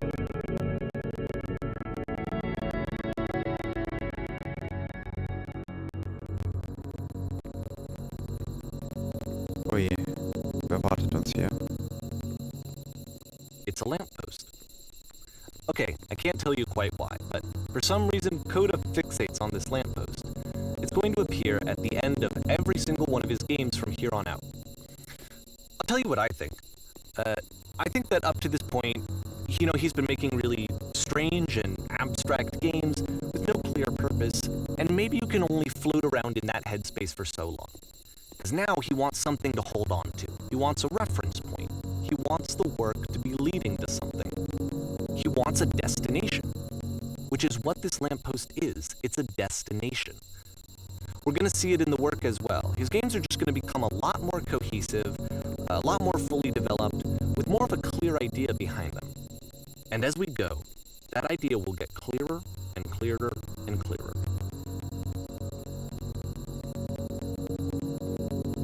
Aha.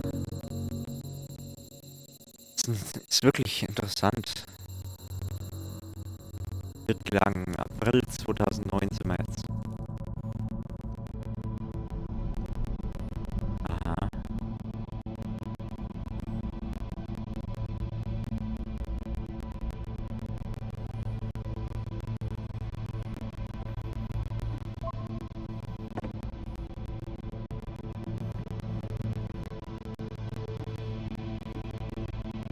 So first off, I'm sure you can deduce this, but this game is not connected to the internet.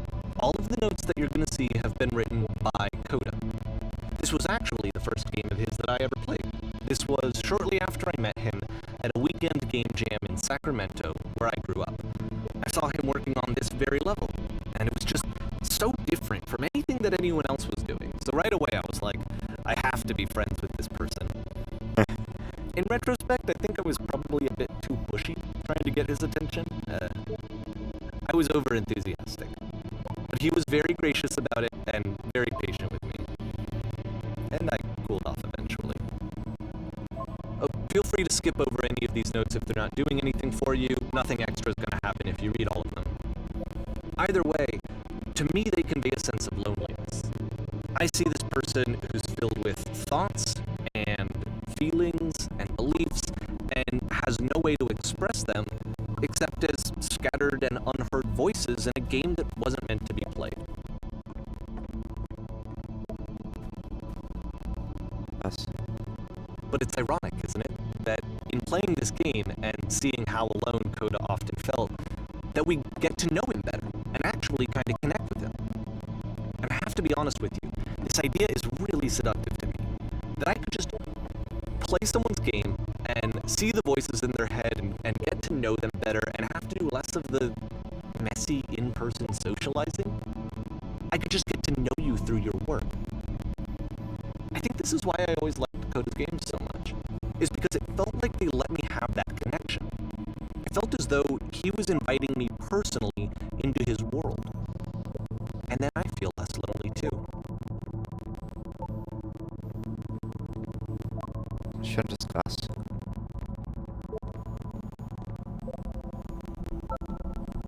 Ich denke, da ist wirklich, also wenn das alles stimmt, mich interessiert im Augenblick am meisten, ob es diesen Coda wirklich gegeben hat.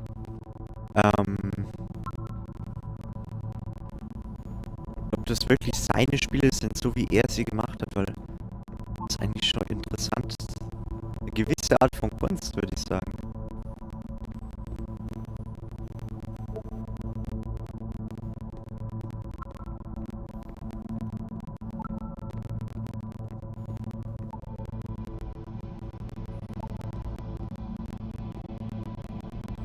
Steht halt in jeder Bubble ein anderer Text drin.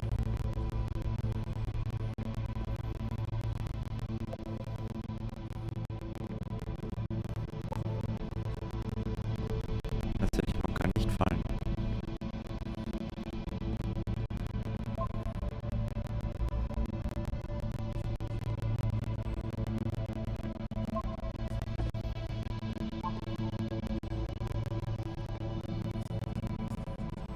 Wer das hier gemacht hat, hat echt Probleme.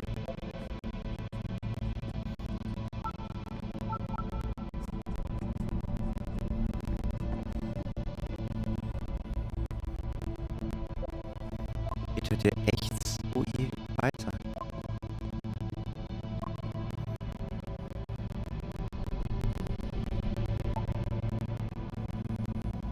Ich hab das Spiel geschafft.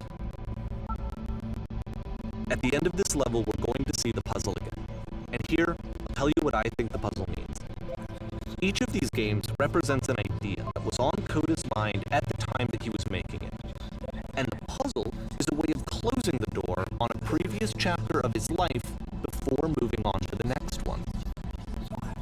In each of his games, after exploring a theme that, he might find difficult, Koda can then place this puzzle that he knows has a reliable solution. He understands exactly how it works, and so it gives him a simple mechanism for moving on.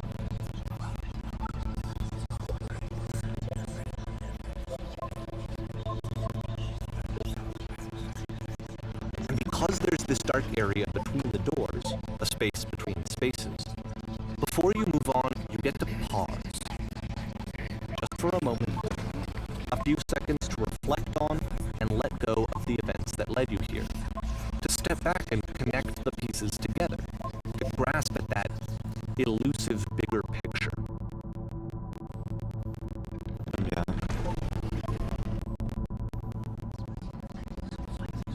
Ich finde, das Flüstern macht mich im Hintergrund zu paranoid. Macht einen echt Wahnsinn.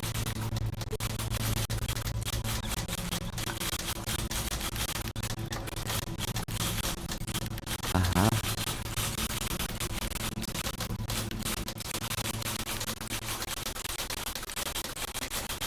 Straßenlaterne. Links unten kommen jetzt lauter Sachen. Bist du da? Irgendetwas? Sprich.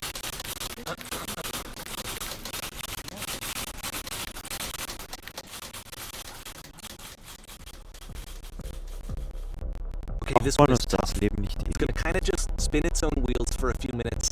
Hang with it.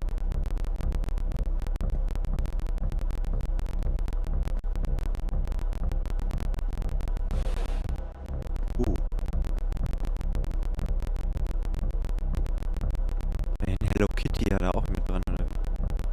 Ich hab bloß so ausgeschaut. Musik macht einen richtig nervös im Hintergrund. Finde ich krass.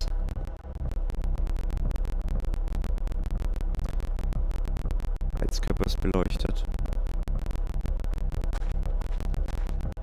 See, this is it, the whole game. And there's nothing that's particularly interesting about it. You just walk to the end of a hallway. Except, for some reason, Koda gets really fixated on this prison that has all of this modern furniture. And I don't know why, but he decides he needs to revisit this prison. He start over, use the same assets, turn it into something else. Okay, cool. Here's version 2. Version 2, cool. Ja. Ach, jetzt habe ich so. Ah.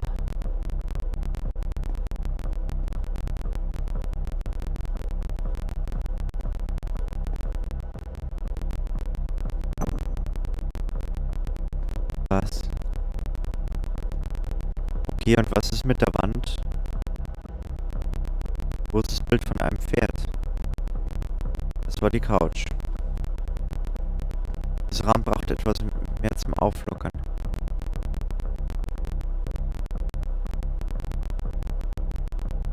Nimm mal die 1. Lampe. Und einen Tisch. Wir brauchen einen Tisch.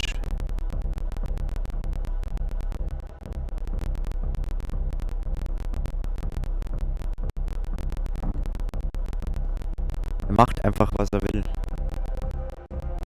Lol, schau dir das an. There's a bit more to this one, but still it's not really communicating anything. It's kind of just weird for weirdness' sake.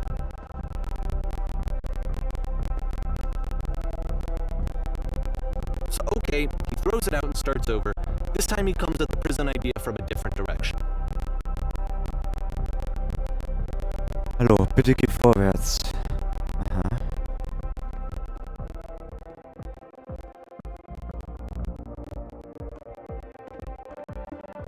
Diesen Tisch. Klicken. Fotorahmen und drehen leicht nach rechts.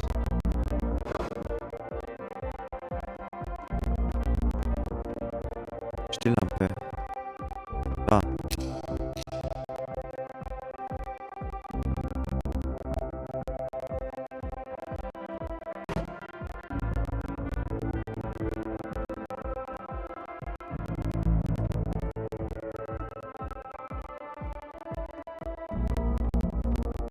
Ah, da sind die Regale.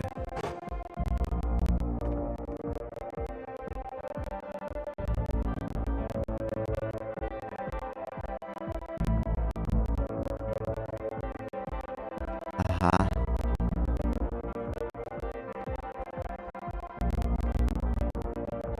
Cool. Und jetzt?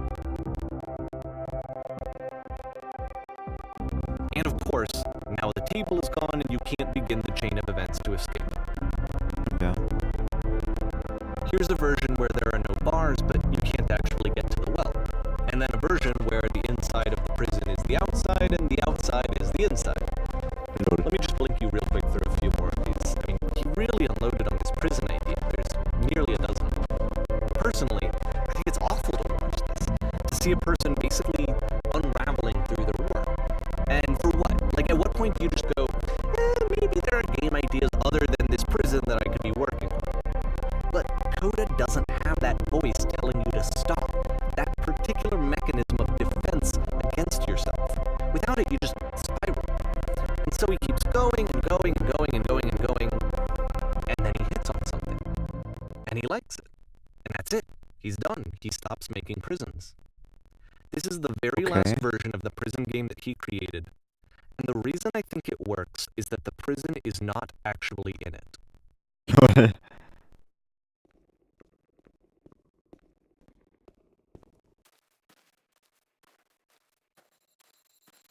Da oben ist die Straßenlaterne.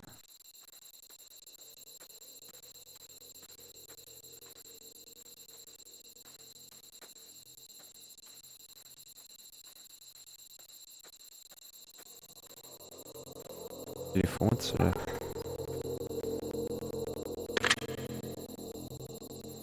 Jetzt? Hallo? Wer ist das? Lies den Text vor. Hey, ich bin's, ich bin Drew. Bin du nach der Flucht aus dem Gefängnis? Du bist ich? Punkt, Punkt, Punkt. Du warst also auch in diesem Gefängnis gefangen? It's a conversation.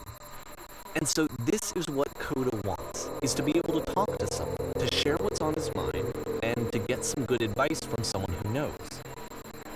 But the irony is that even in this scenario, you're still talking to yourself. all of these games so far are Coda talking to himself. Also da ist jetzt mein Ich auch drin und er fragt mich, wie es ist, frei zu sein.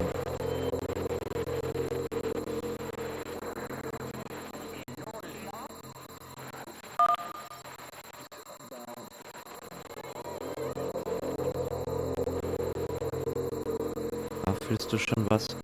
Manchmal mache ich mir Sorgen, dass ich rauskomme und alles noch genau so ist, wie es vorher war.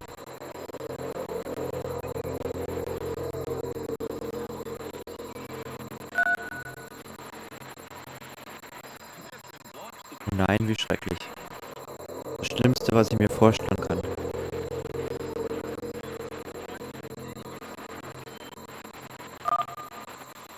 Problem ist, dass ich nicht weiß, wer gerade ist. Moment, wenn du ich bist, hast du denn da drin einen Anruf von einer anderen Version von der selbst bekommen?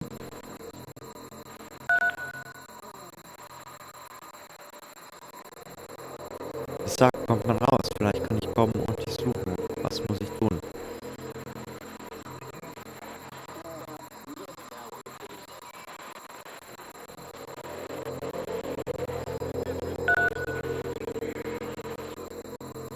Was? Bekomme ich frei? Wie funktioniert das?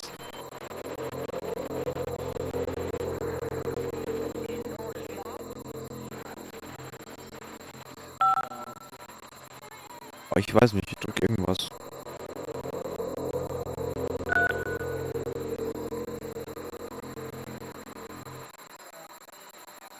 I can see why he considers this a fitting conclusion to the prison games. After all of the obsession and frustration, just to be told by someone you can trust that things are going to be okay. Wouldn't that be nice? Ja. 2009, August. So what would it look like if Coda wanted to make a game about talking to someone other than himself?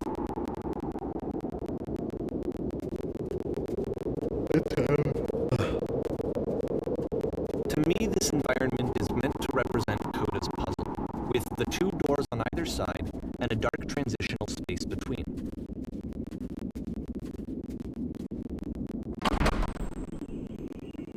Trotzdem, meine Güte, ich kann gar nicht sagen, wie froh ich bin.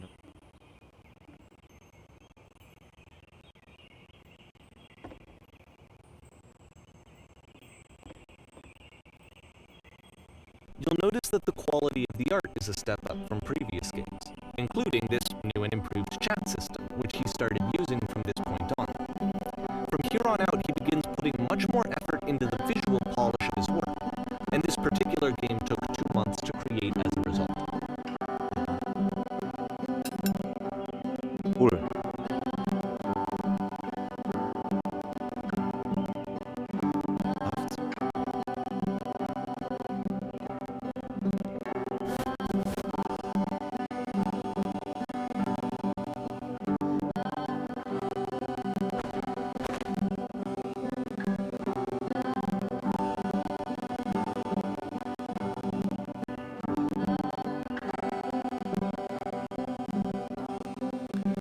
Wer putzt schon gerne?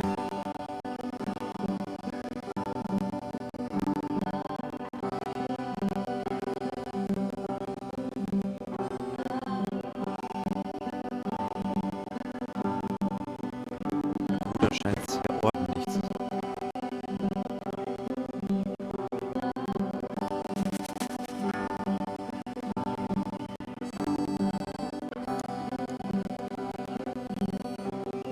Es ist immer gut. Wäsche dran. Geschirr dran. Nicht?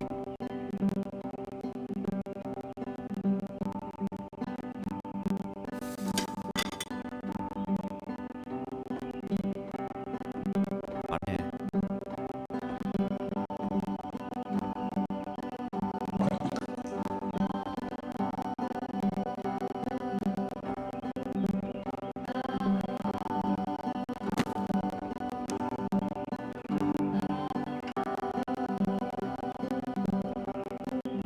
After the intense set of prison games, this house cleaning level almost feels like cleansing.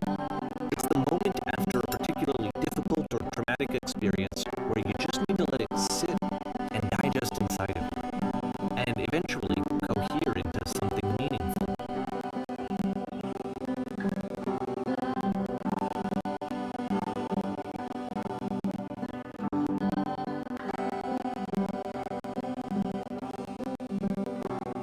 I know that Coda really liked this game. Of all of his work, actually, this was the only one that he called me up to ask me to come over and look at it.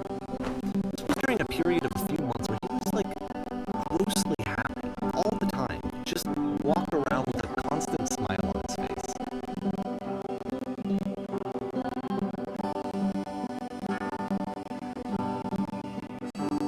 Was als Menschenwesen ist, wenn man gut darauf aufpasst, behütet es einen auch gut.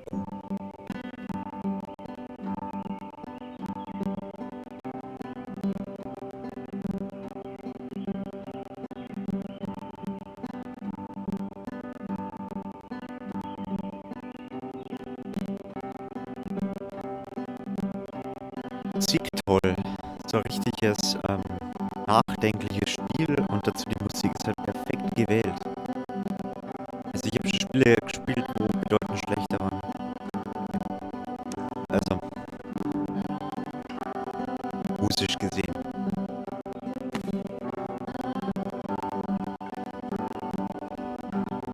I'm glad he made this. I'm glad he found some peace.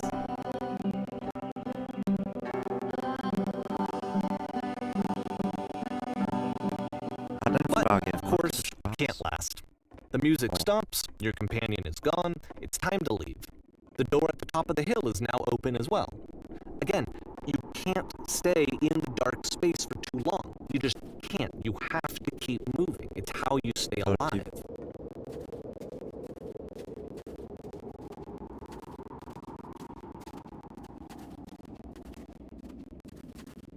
Schnee. Wenn ich Fußabdrücke.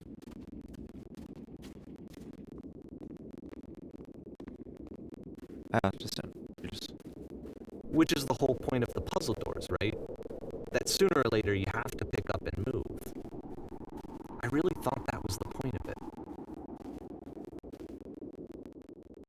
Dachte es, das heißt, es geht weiter. September. This Alles, one was gets Sie a lieben. bit goofy. Vorzugspreis.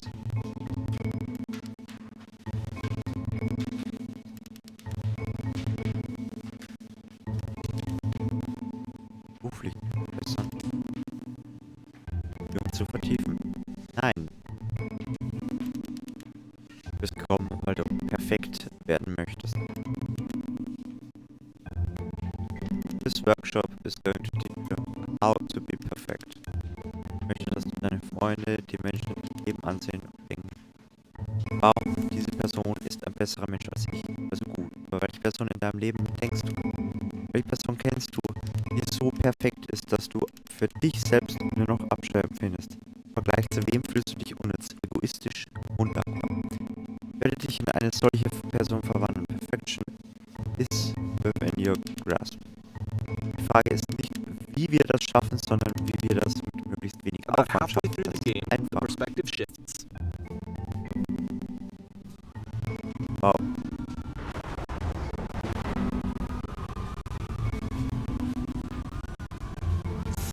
And you play as the teacher. And suddenly, you discover that your teacher is just as bigoted and afraid as you are. Oh, and also you can move around the classroom now. Was kann doch in Klassen?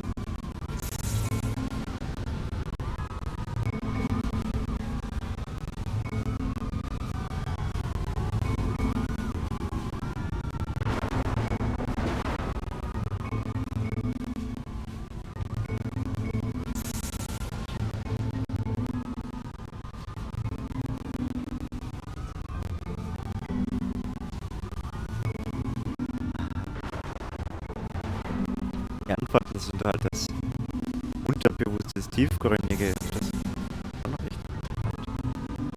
Verstehst du denn nicht, dass du nur glücklich sein kannst, wenn du mich liebst? Doch für dich mir wächst ein Gespür eklig.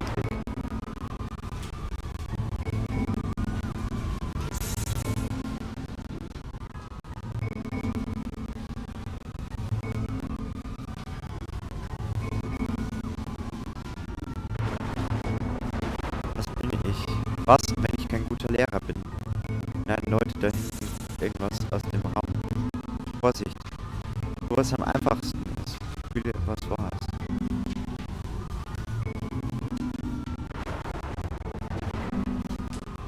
Alle schnell weg. I felt pretty hard for this one. I feel like it's one of the most relatable experiences that you can have. To assume that some other person is perfect and totally fulfilled in every way, and completely miss all of the little flaws that make them painfully human. I think about this game a lot these days.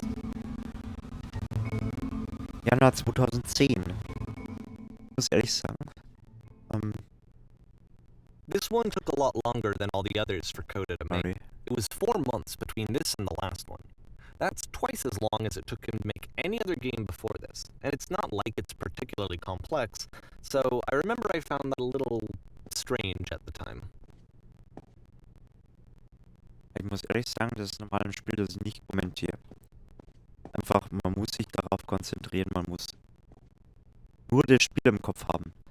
Aber man sieht hier wieder der Tisch, das Bild, Sofas, die Lampe fehlt. Aber die Regale sind da. Wir wetten, die Ecklampe kommt auch bald.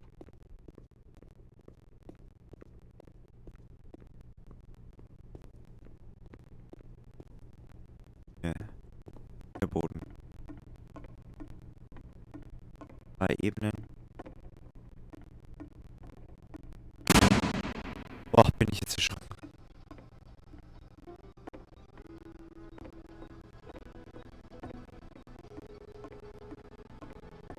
Platten.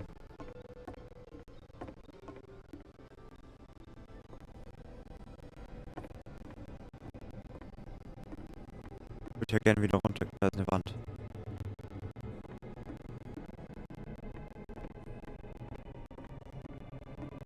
Die Wand, ja?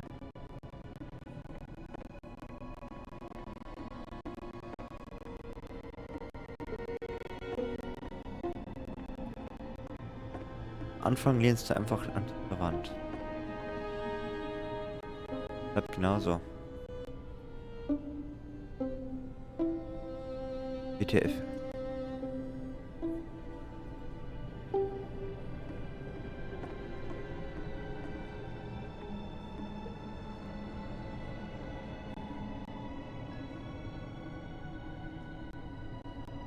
Hallo. Alles? Ein Gespräch. Ein Gespräch mit mir führen, ein Mensch zu sein. Ein Mensch sein. Tu es nochmal. Ich habe gerade total Angst.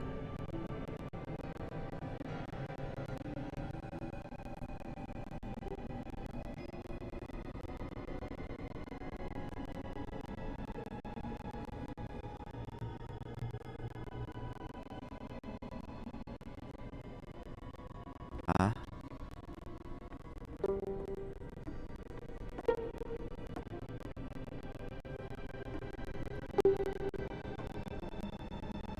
Oder mit ihr.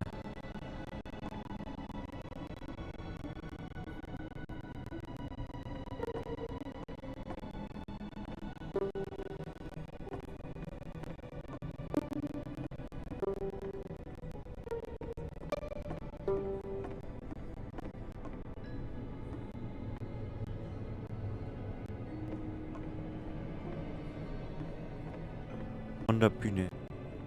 Ach, nach hinten. War's das schon?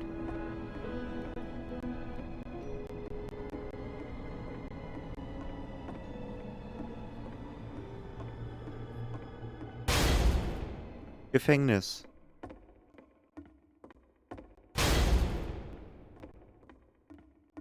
The game ends with this eerie premonition of what's going to happen next in Coda's life. The solution to social anxiety, to fears of having to perform and having to chase success, the answer for Coda is to withdraw, to hide himself away. Which is what leads to scenarios like the stairs that slowed you down several games ago, where it just becomes harder and harder to access Coda's inner landscape because he keeps retreating.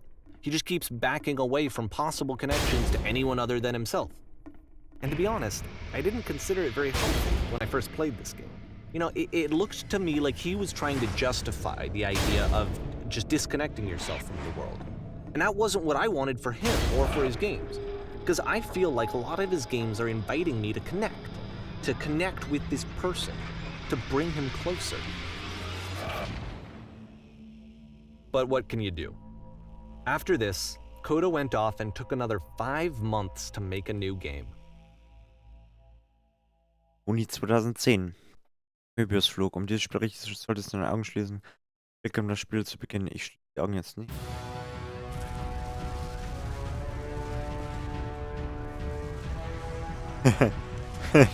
Lol.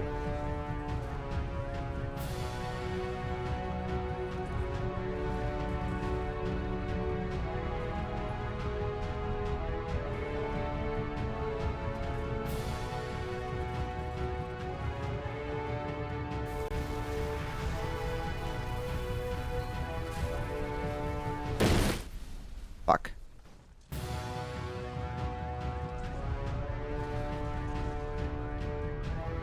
You should probably open your eyes if you haven't already. It's pretty much impossible to solve otherwise. And there is a solution, by the way.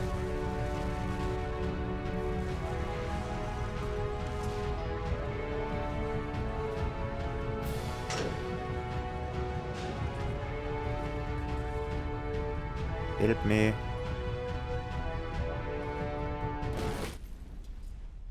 Ach so.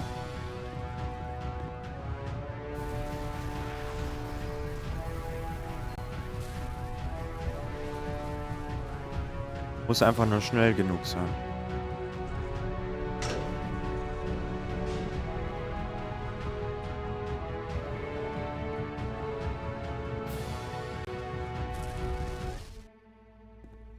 Was?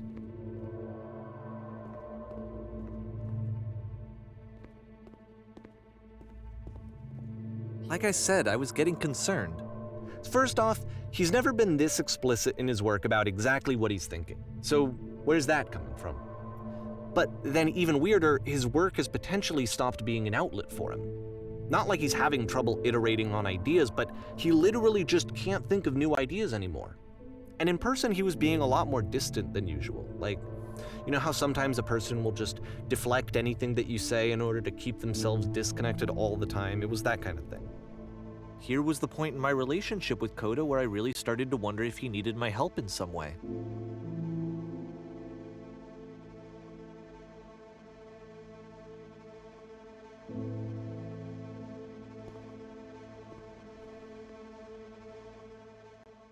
Schaffen das. His games are going to get more desperate from here on out. After this game, it's almost 6 months before it finishes something new.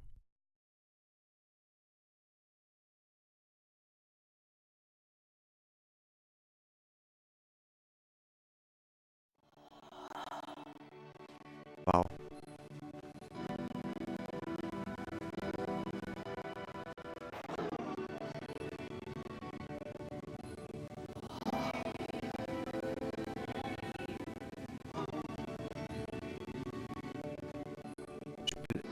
Wow.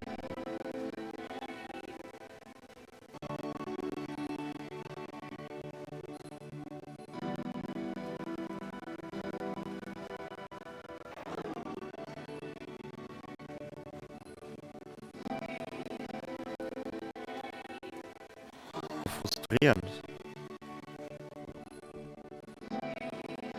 Aber soll das heißen, wenn er keine Ideen mehr hat, fällt ihm doch irgendwas.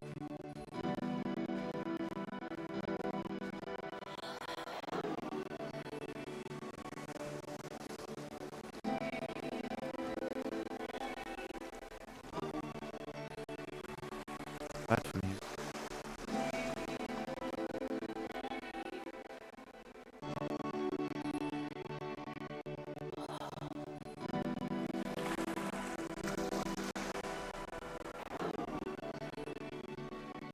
If the last game featured Coda talking explicitly about his creative frustrations, this one turns it up to 11.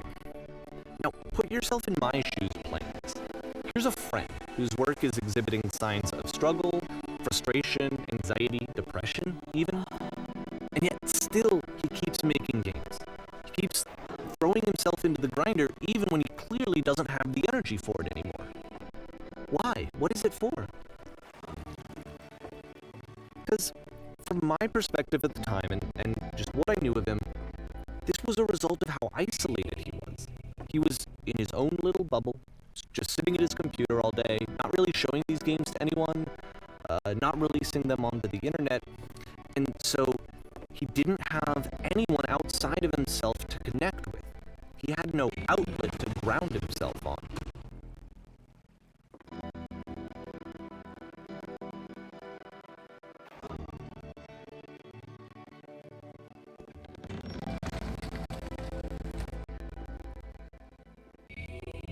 Sehr isoliert.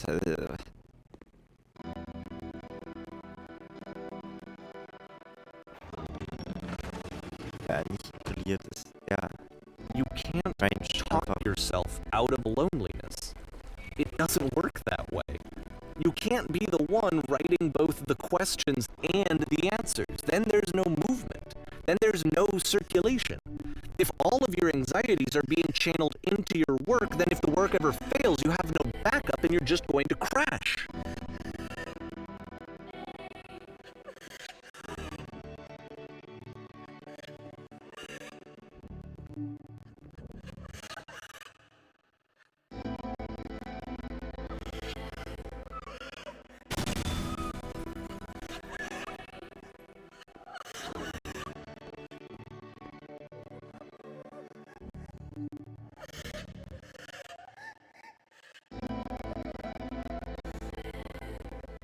Um quasi aus so ewig raus. Seeing this game at the time that he made it looked really unhealthy to me. I was watching him do this to himself, and I hated it. I hated seeing him so trapped. It's like, video games are not worth this amount of suffering. This is someone I really cared about. And I used to get so much joy out of seeing him create. For him to suddenly become angry and frustrated like this, it was the worst thing for me.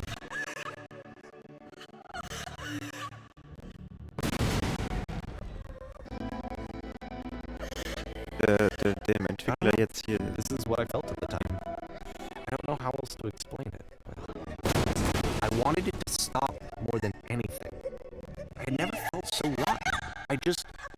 I needed more than I had ever needed anything for this to stop. But it didn't stop. After finishing this one, Coda takes another 7 months and comes up with a new Wir game. sind Juni 2011 bereits angelangt. Im Mai 2011 fast.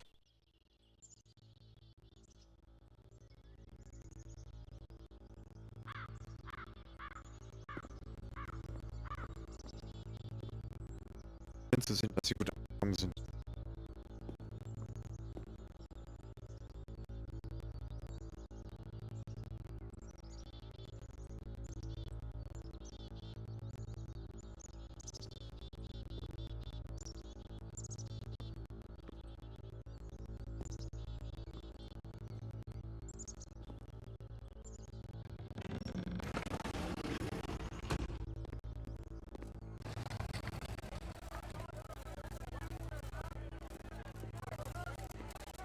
Da ist eine Frau.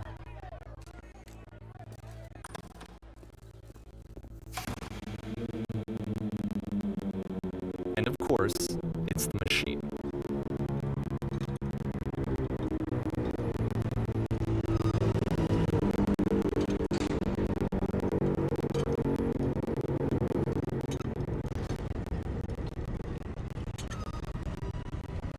Ja, hat sich fast durchmachen.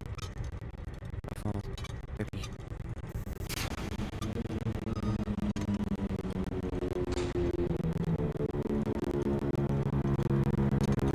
Involviert der Masch. Der versucht zu gehen.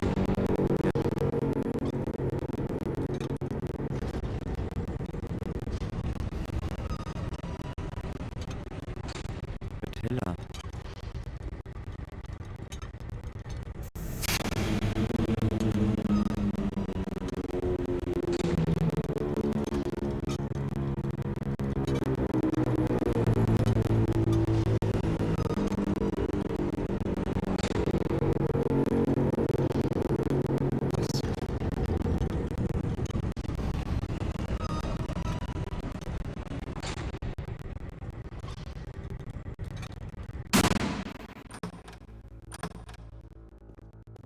Ich habe richtig Gänsehaut.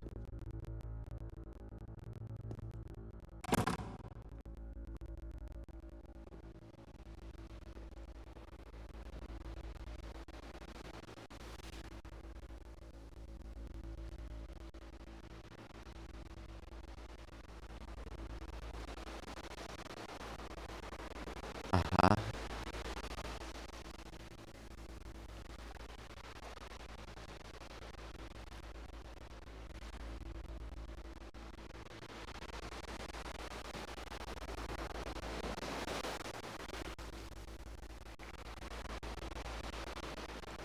Folgt mir, wir werden alles. Folgt mir, wir zerstören. Das ist natürlich schwer. Mal die Maschine zerstören. Eigentlich beides richtig hardcore feige.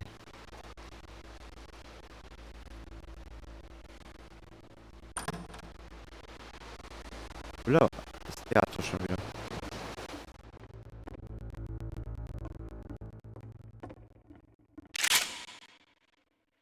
Oh nee.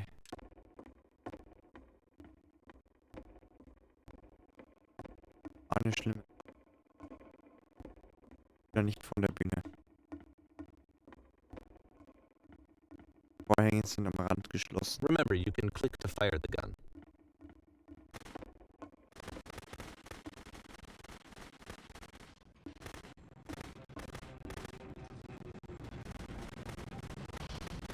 Alles nicht.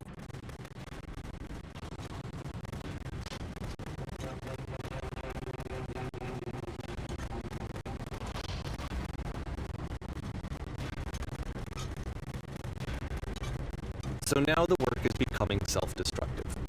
And I'll tell you, at the time that I first played this game, shortly after he made it, here's what I'm thinking to myself. I'm thinking that code is stuck in his own head, and that it's having a very negative effect on him, and that all he needs to do is just start showing his work to people, to get some actual feedback on his games. It might get him out of isolation. And so, Okay. as I'm thinking this, I realize that I could be the one to initiate it. Because it would never occur to Coda to start actively soliciting feedback, so what if I did it for him? If he could see the difference it would make to have more actual conversations with other human beings, would that bring him out of his mental spiral? Would it give him confidence in himself? Would it bring meaning back into his work?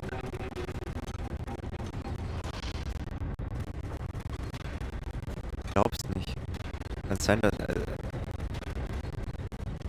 Typ hatte oder So I started showing Coda's work to people. I took this one, and the islands which you just played, the theater, the notes, the house cleaning game, and some of the prison escape games. I brought them to people that I knew and trusted. I asked their opinions. And the great part is that they really loved his games. You know, the point of it all was just to give him some external reference point, but they genuinely loved his work. There was nothing for him to be afraid of.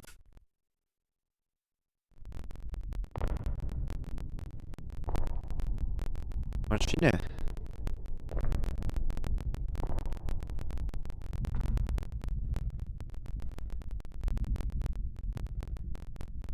Runter mit der Waffe. Ja, wie? Möchte nicht. Can you Möchte see nicht why I schießen. felt like this was the right thing to do?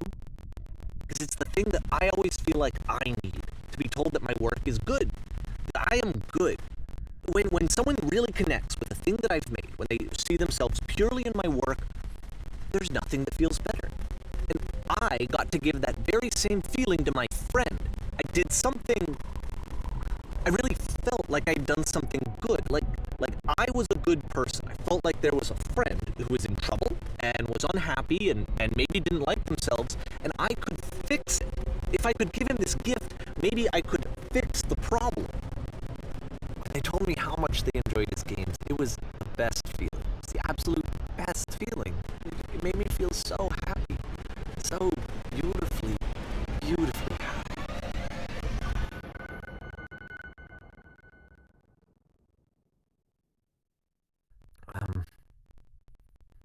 So anyway, Coda finishes this game, and then really he just kind of takes off for a while.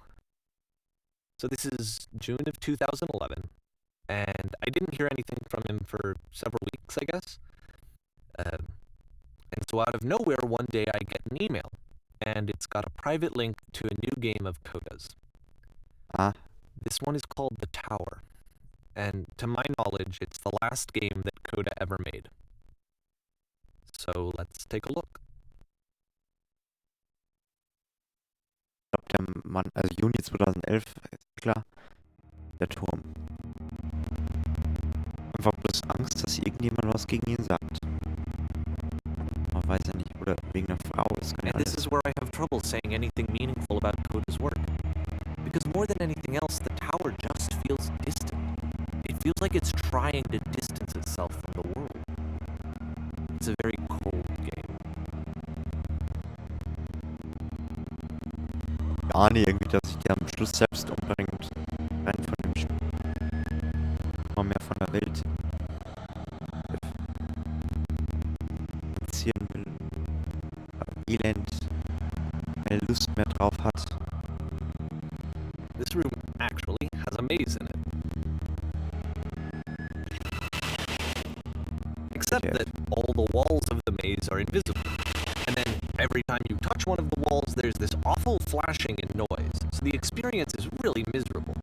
The game goes beyond not being meant to be played. It actually seems to despise the player for trying to play it at all. But I do want to show you the rest of the level, so when you're ready to continue, press enter and I'll put a bridge over the maze.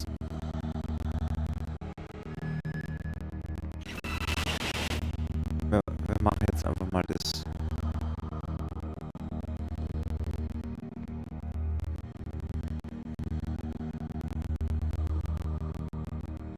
Sehr interessant. And to be fair, it's not like this is the first game that's needed some modification to be playable. Like the house cleaning game. You know, that one used to actually loop the cleaning chores and you just cleaned a house forever. I had to cut it off so that you could exit the house and the game would actually end. But that game had an idea that it was actually trying to communicate. What's the deeper idea behind the invisible maze? Ja, sag sie uns. Und jetzt. The only way past this challenge is to randomly guess the 6-digit code. Like the invisible maze, it's frustrating to me, because it's the opposite of everything else that Coda has made. It doesn't encourage thought or engagement. It doesn't ask anything of me, except a lot of my time. If I could have reached him during this time, then maybe I could have asked him, but I couldn't. I still don't really understand why this is here. I'll put the code on the ground for you here, though, so that we can move on.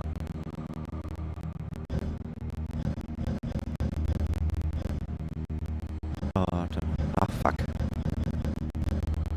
3, 4, 5, 1. Dann haben wir die 6, 1.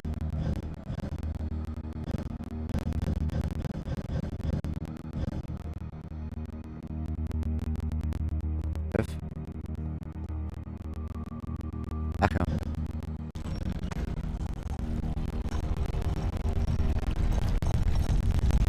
Ich fürchte, der Bruder hat wirklich einen. Oder die. Ja. Ich glaube immer noch, dass es eine Frau ist.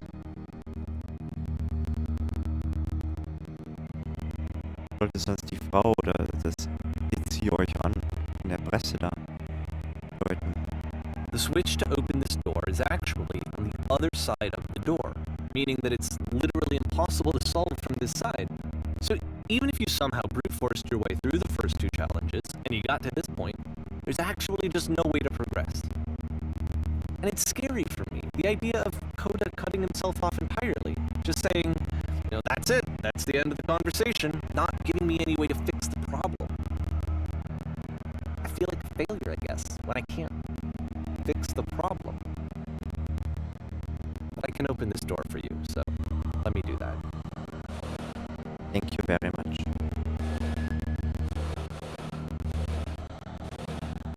Was? Was I a failure for not understanding this game?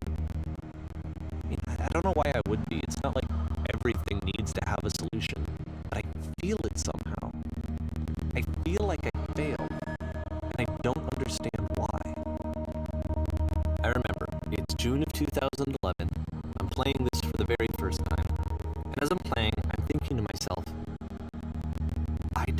this person. I have no idea who this person is. It wasn't the guy I knew, it wasn't my friend. I had come to so many conclusions from looking at all of his work up to this point, and then suddenly none of them... I had been trying to, though. That was the thing. For years I was trying to get to know him, to understand who he actually was and what he stood for. I asked him so many times to please just tell me what his games mean to him. I asked him please to tell me what the three dots mean. And he wouldn't. Ich glaube, das Spiel kann ich unendlich so weitermachen. Mal eine Tür oder ein Muster.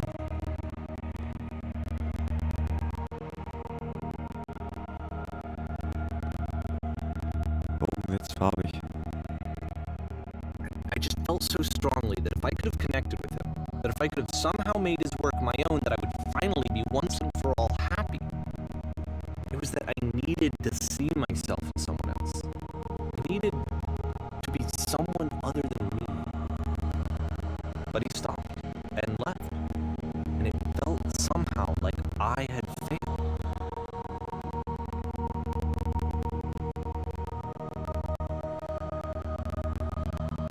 Where did I screw up? Geht voll auf die Psyche. Sorry, aber es ist so.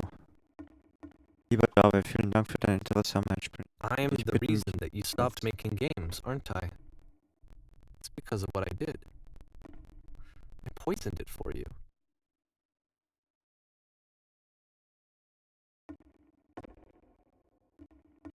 Schaut dir. Okay. I don't think I ever told you this, but when I took your work and I was showing it to people, it actually felt... It felt as though I were responsible for something important and valuable.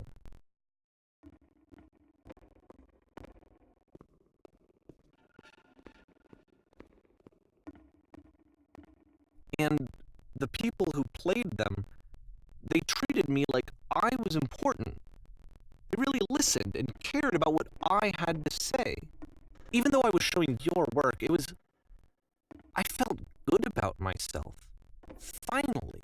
For a moment, while I had that, I liked myself.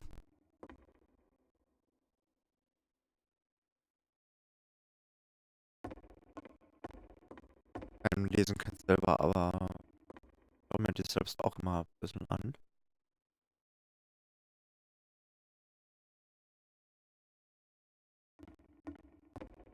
Was? And then you stopped. And I didn't have anything left to show people. I just had to be with myself. And as soon as that happened, there was no feeling at all. Nothing. Less than nothing. What does that mean?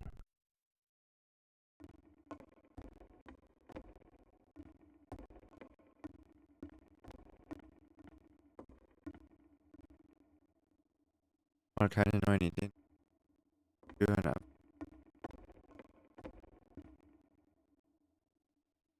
Ich bin frustriert oder gebrochen jetzt. Sag mehr als.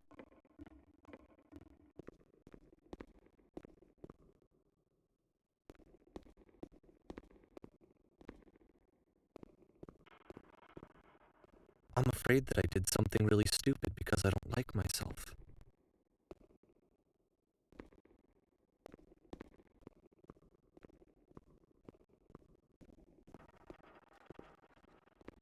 Doch immer verstehen. Sag.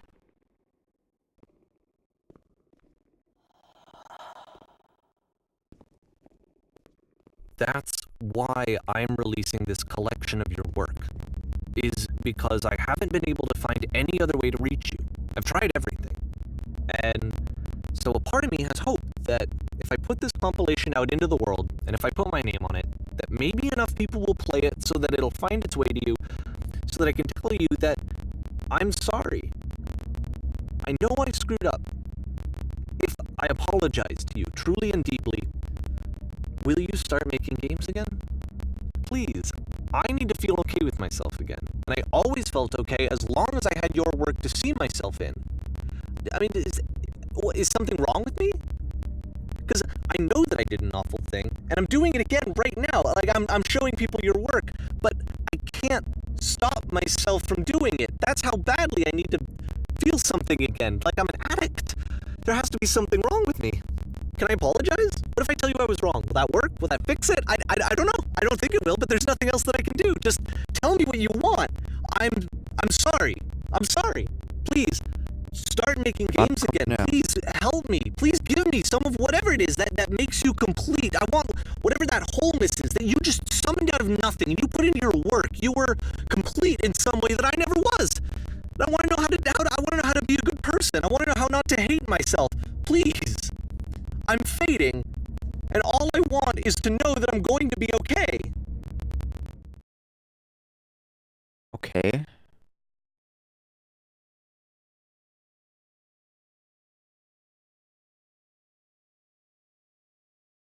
Epilog. Bin jetzt mal gespannt. Das ist ein richtiges Psychospiel.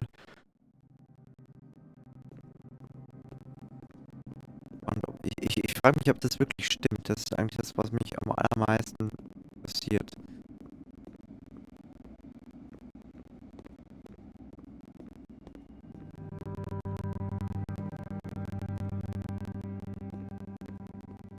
More love, more praise, more people telling me that I'm good. Always more. It's like a disease.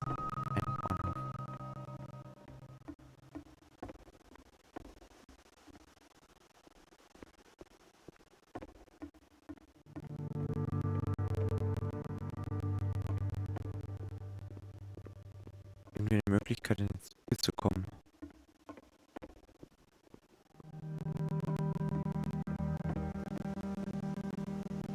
Ja.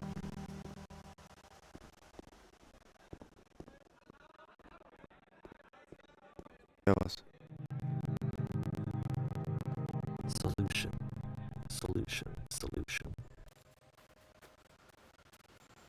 ETF.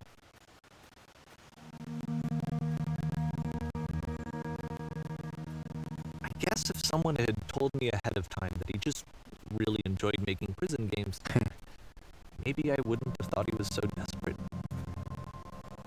I wouldn't have told so many people that he was depressed. Maybe he just likes making prisons.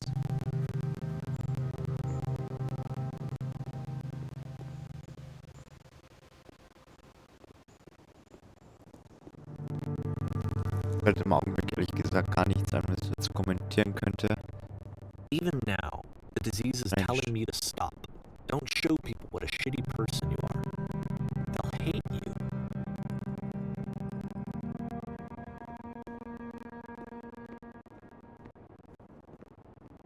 Voll Sand. Leerer Bilderrahmen.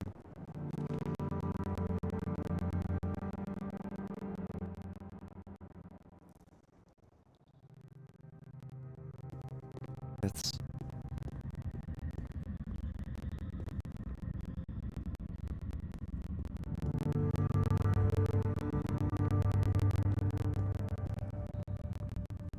Sehr strange die Umgebung. Sand oder ist das der Schnee wieder vor vorhin? Ein Stein. Ja, wie eine Tropfsteinhöhle. Das If I Licht knew sagt uns. that my life depended on finding something to be driven by other than validation, what would that even be? It's strange, but the thought of not being driven by external validation is unthinkable. Like, I actually cannot conceive of what that would be like.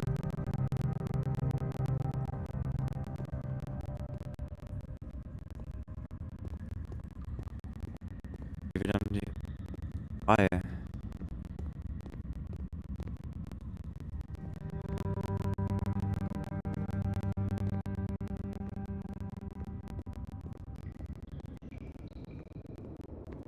Nö, einfach bloß weiter.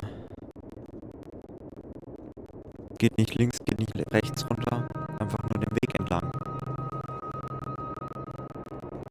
Kann hier nicht runter. need to go. And Warum muss er jetzt gehen? I'm sorry, because I know that I said that I would be here and I would walk you through this, but I'm starting to feel like I have a lot of work to do. I have a lot that I need to make up for, and so I'm just gonna... Okay. Ist das wieder dieses Wüstenspiel vom Anfang? Nein. Das sieht ganz ähnlich aus. Verlassen. Und ich kann schon verstehen, dass der depressiv, als sein Freund als depressiv nicht beschuldigt gedacht hat, er ist depressiv.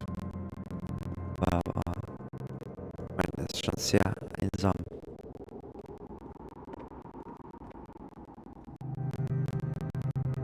Eigentlich, also glaube ich, hat er bloß sein eigenes Verhalten auf den anderen wieder gespiegelt.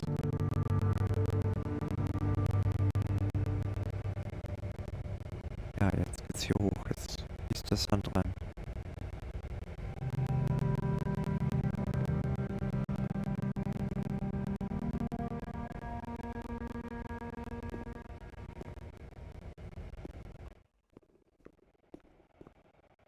Sand läuft weiter offenbar.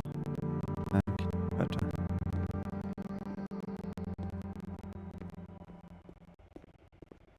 Treppen und Treppen. Wieder die Bahnhofshalle. Grauer Himmel, schaut aus, wie wenn es regnen wollen würde. Ich frage mich, ob das immer noch Bruder gemacht hat oder ob das mittlerweile schon vom Veröffentlicher dieses Spiels war mal wirklich interessant, weil, ja, da hinten ist was, das bekannt vorkommt.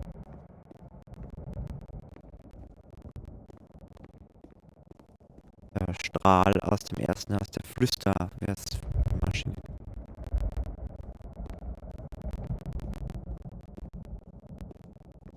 Sehr interessant. Bin jetzt gespannt, was passiert.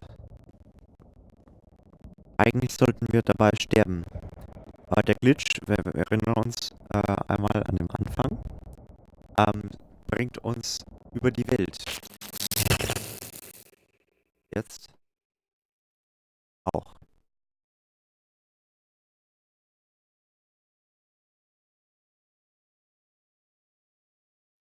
Ja, war ein großes Labyrinth.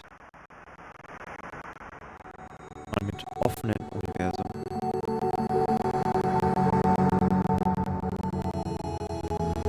Ich hoffe jetzt ehrlich gesagt, dass der Kommentar dazu noch kommt. War nämlich schon gut.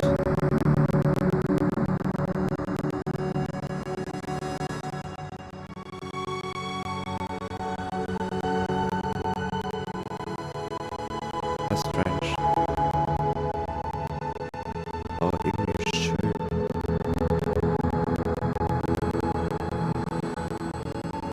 Endlich Labyrinth, der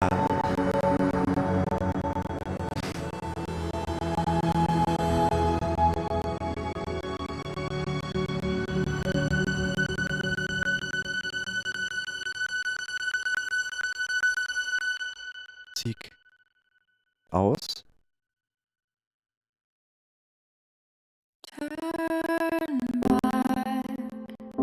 Für R. Schauen wir uns jetzt noch an.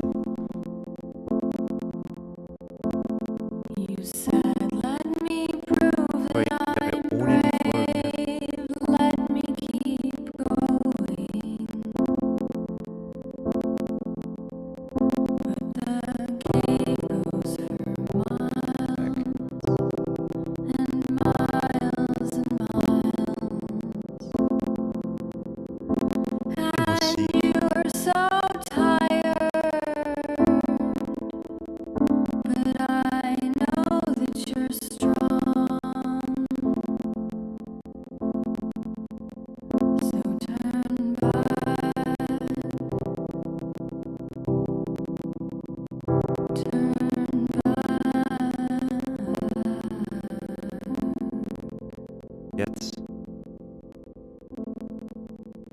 gespannt.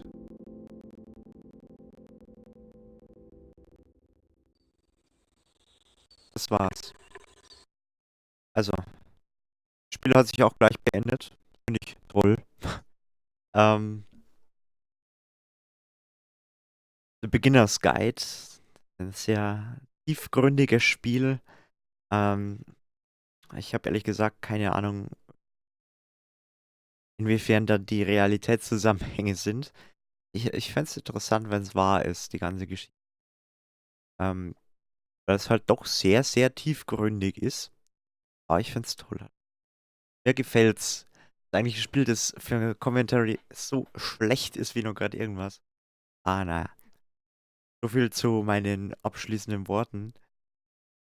Morgen früh raus, deswegen tut mir leid, wenn ich jetzt schon aufhöre. Aber Beginner's Guide will ich jeden auch mal nochmal anzuschauen. Es ist nicht tiefgründig. Gibt dann auch selber gut zu denken.